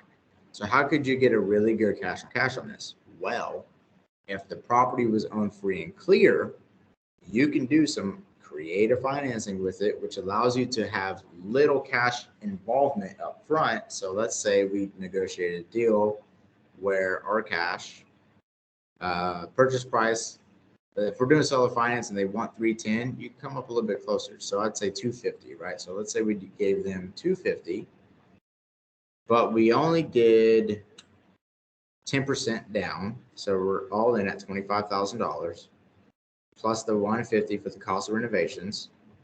These are all rough numbers, by the way, of course. So our total cash invested now is $175,000, but we're buying the property for $250. What does that look like? Honestly, I have no idea. 7.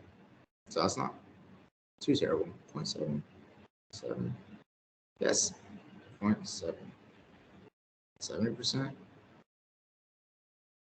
Is it 70%? 0.7, 0.75, 75%. That's 70%. That's not bad. 70%. Decimal percentage. I am tripping. Yeah. No, I'm not. Yes. No, I'm not. Yeah, that's 70%. It's not bad. I think Thank that's you. 70%. Yeah, 70%. Man, some days I feel like I'm good at math, and some days I'm like, ooh, I should not be a mathematician. But yeah, so this would be like a 70% cash on cash return. That's a killer deal because now you've got a killer cap rate and you've got a killer cash on cash return. So overall, if you can structure it that way, by all means go for it because that's going to be a hell of a deal. So, and that's kind of what I tell people all the time is like when you're looking at stuff like this, yeah, when you're looking at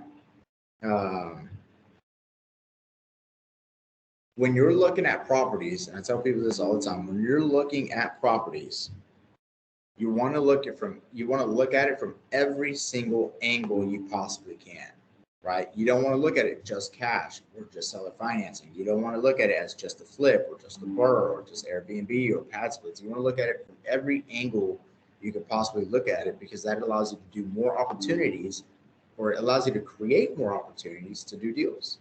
So in this case, if we look at it that way, it is an absolute killer banger of a deal if we can get it on seller finance terms. 100%, right? 100%. Does that make sense? Is everybody tracking? Everybody following? Hey, Darian, if the location was in a better spot or in an area that's up and coming, same what you're just looking at, would that make a difference? Like, would the original cap rate be all right now that it's in a better? If it's an A-class location, 6.3% wouldn't be bad. If it's an A-class location, you could do 4 to 6%, like without a doubt. So your overall location class of the property will determine what your market cap is going to be for that particular property. So if you're in a high-end area, that is it's already gentrified. It's rents there are like stupid, ridiculous high. Houses there are expensive. That's an A-class location.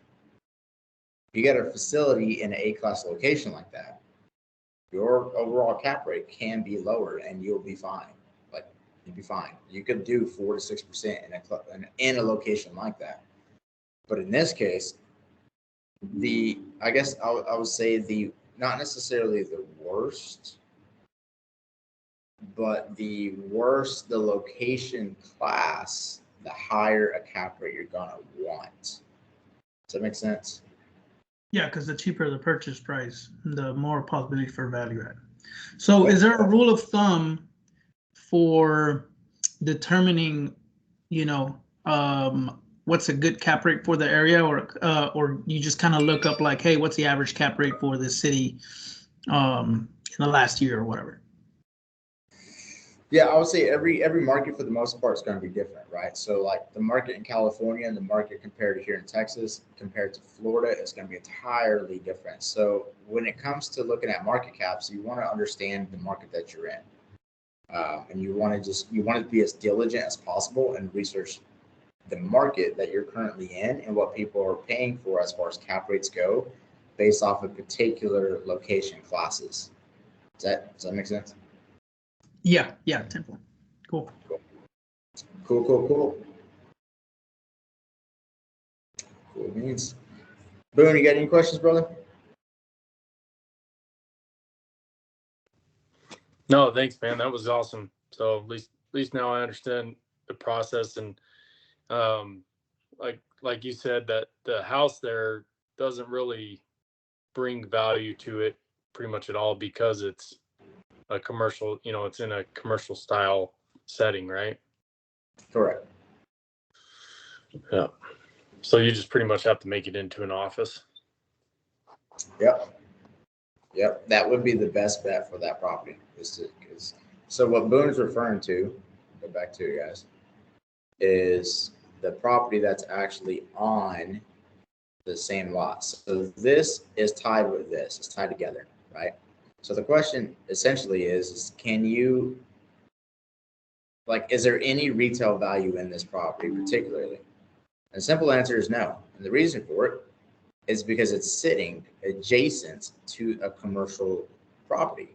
It's like right across from a store, like from units, and it's not attractive for any traditional buyer. It's also not going to pass for FHA, conventional, or VA just because of this. So it really isn't ideal to have this converted, or not converted, but it really isn't ideal to renovate this and keep it as a single family home. Rather, it would be more ideal to convert this to a office building, because that in turn will then increase the overall value of the property. Does that make sense? I just realized I wasn't even sharing my screen when I did that. It's okay, I'll show y'all. That's funny. Crack myself up sometimes. So this is the property. Okay, so going back to what I was saying is, like, you've got the units right here, and it's not going to be appealing at all. So your best bet is to convert this over to an office building for the storage facility right here, and that will increase the overall value of the property itself. So that's also a big value add opportunity as well. I got a quick question. Yo. I might have asked this the other day, but so what if you turn that into a office / livable place, right? So it's got two purposes. Is there any way to add value in that situation? Say it one more time. All right, so it's a house, but you're saying just convert it into an office. Why not make it a house / office? Is that a way to bring value to that place, or get the, does that do anything, I guess, is the way to ask it. Not necessarily. I mean, you can still keep one room as a house, but overall, I mean, if you can make it into an office building and get it zoned commercial, if you can get that building zoned commercial for commercial use, that value for that building is going to drastically increase. But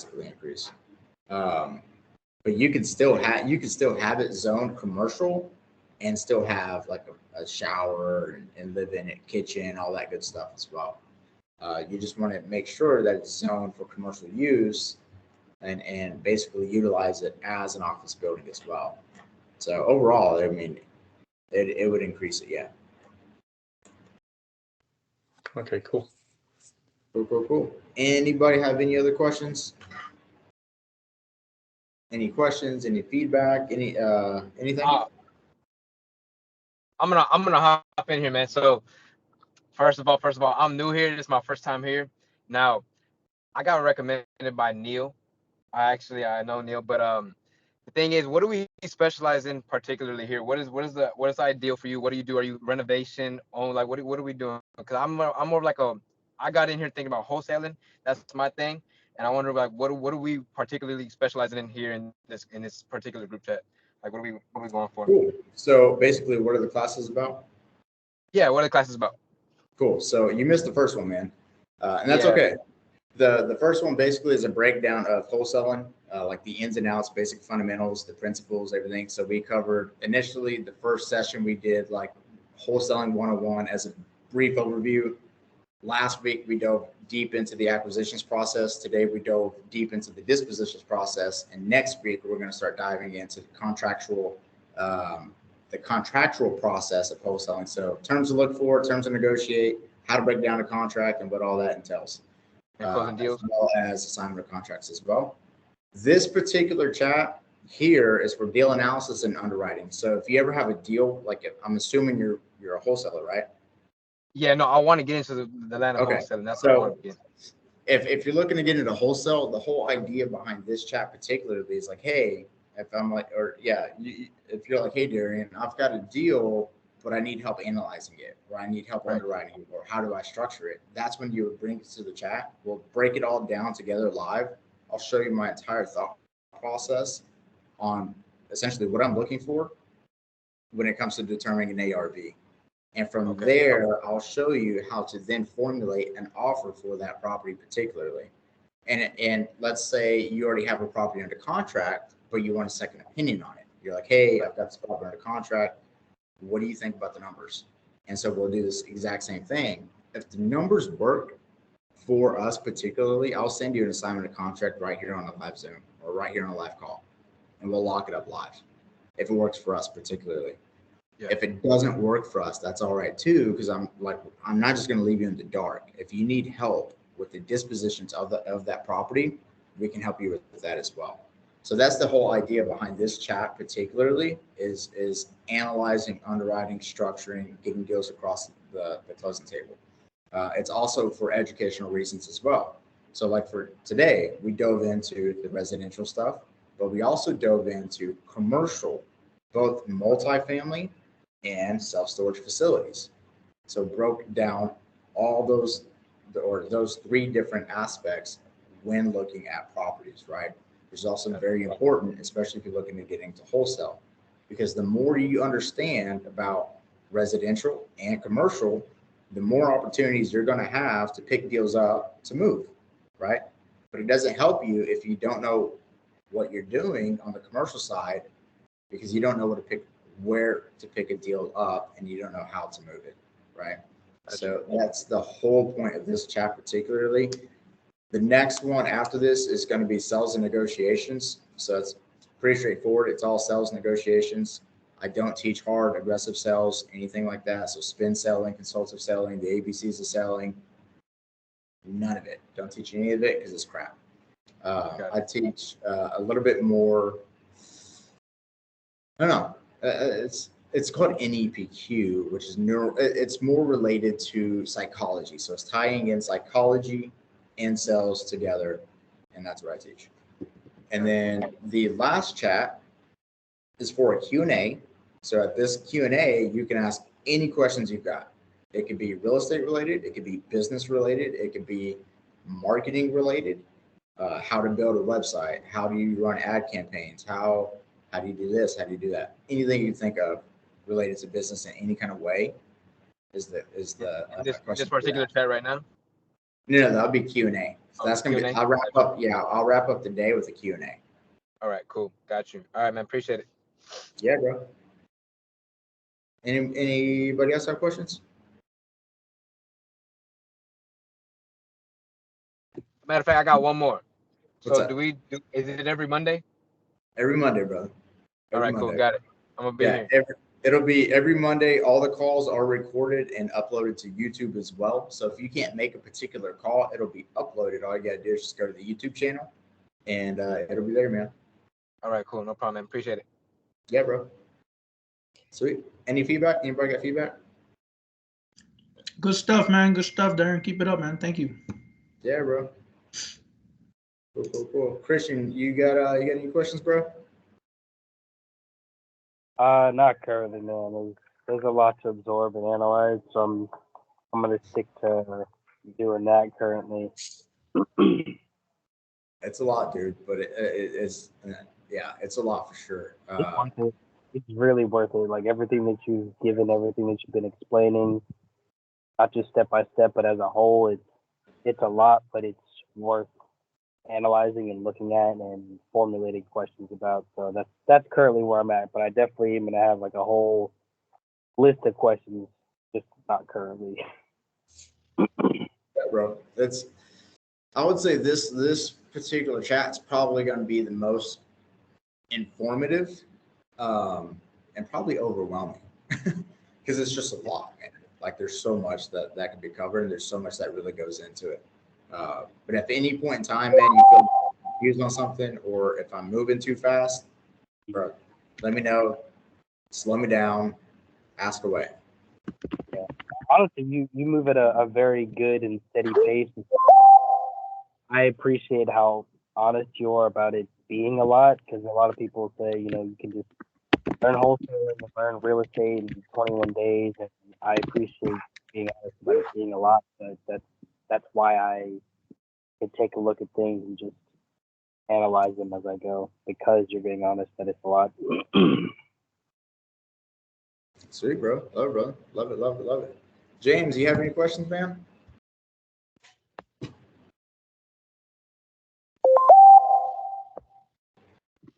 Sorry, I keep clicking on the wrong button. I keep forgetting I'm on a live chat. I keep trying to rewind everything. It's not working. But where do we go for our comps? You're on that MLS matrix. Is that only available for you as an agent, or where do we go to look up our comps? It's a really great question. So yeah, the MLS is typically only available to agents. I was an agent once upon a time. I no longer have. I mean, I still have my license. It's just inactive. You can get MLS access from other agents if they're one, investor friendly, and two, you've got a good relationship with them. So typically, when you need MLS access, you always want to try to. I guess you want to provide them some sort of value, right? The big commonality that I've seen among investors is most investors typically will be willing to pay for the agent's desk fees or their membership dues or their membership fees when they're due every quarter. So that's one way to, I guess, pitch access to the MLS. But that's not always the best way, right? So you've got this website. Let me grab it real quick. Here we go. I'm gonna put this in the chat. So Propelio, if you're doing stuff here in Texas, I would recommend Propelio. Propelio is a really good, it's a really good tool. I would say it's probably second best to the MLS, to be honest with you. When I don't, like, for example, I've only got access to DFW. So when I'm running comps in Houston or Austin or San Antonio, I use Propelio. And Propelio gives me just as accurate information as the MLS. The only big difference is that Propelio does not show me properties that are actively under contract. That's the only big difference. It also has a 14-day trial. That too. And it doesn't require a credit card. So whenever your 14 days is up, it's up. And then, like if you're like me and have like 8 different email addresses, I won't pay for it for a while. Love it. Love it. Love it. So you can't just use like Zillow for comps? No. Never use Zillow for comps. And the reason I say that is because, one, Texas is a non-disclosure state, which basically means if you go to Zillow, it won't show you the true sale of a property because Texas is non-disclosure. Now, if you're in another state, let's say like Georgia, I believe Georgia is a disclosure state. So the seller has the ability to disclose or not to disclose what the property sold for. So in that case, most times you can use Zillow to do comps because it'll show you what properties actually did sell for. So in certain states, it's Texas and I think a few others that are non-disclosure states. But in certain states, you can use Zillow to do your comps, 100%. 100%. So I just wouldn't recommend doing it here in Texas.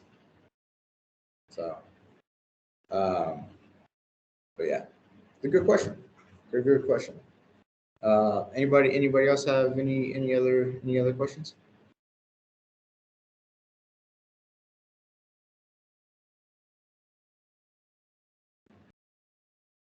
I'll have more. Nobody else is going to jump in.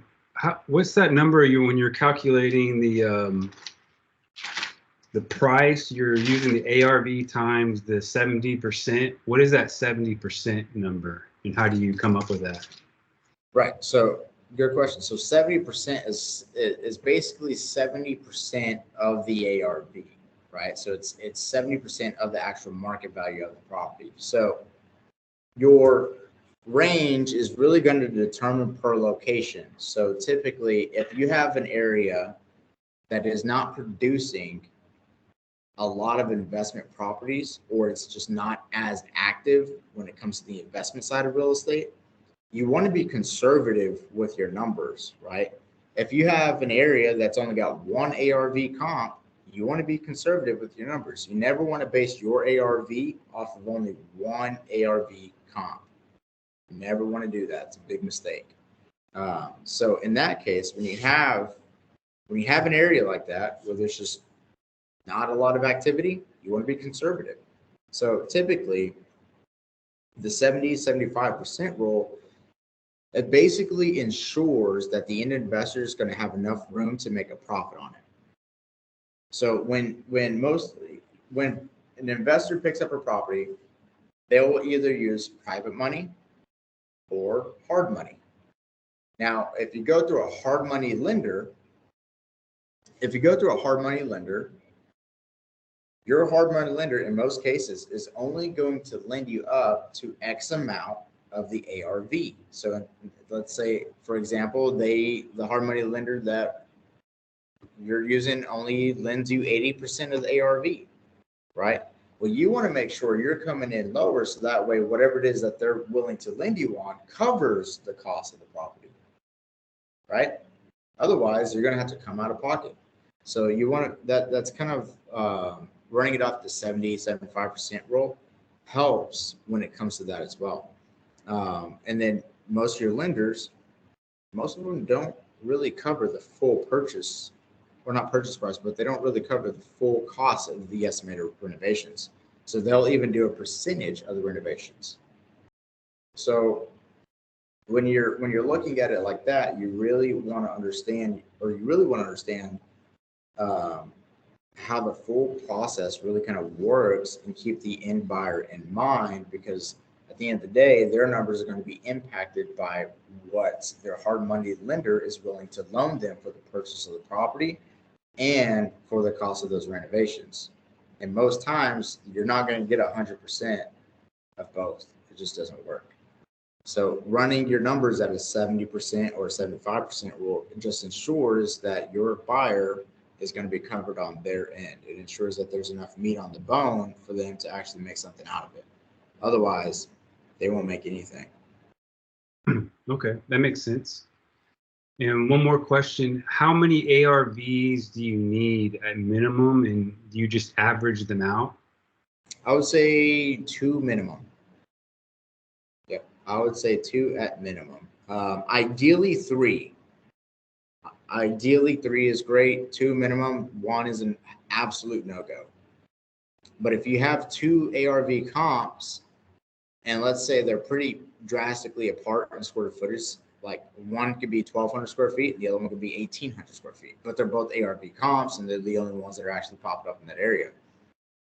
In that case, I would run it at price per square foot. So I would take both of these comps, and I would find the median price per square foot, take that price per square foot, multiply it by the square footage or your subject property, and that is how I would then determine the ARV for your subject property.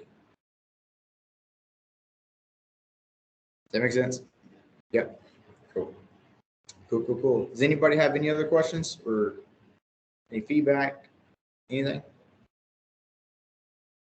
Cool. Daniel, are you good, bro? Take it as you're good, brother. I'm good, brother. I'm good. Okay. Thank you. Cool. Derek, most welcome, bro. Most welcome.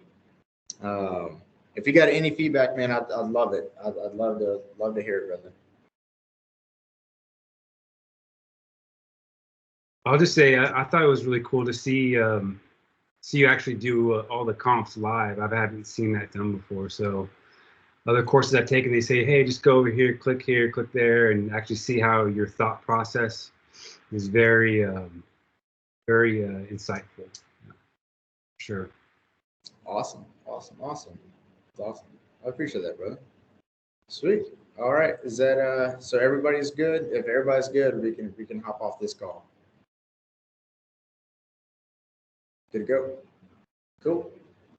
All right, y'all. I will catch y'all on the next one, which is coming up. When is the next one? Ooh. Okay, I got a little bit of time.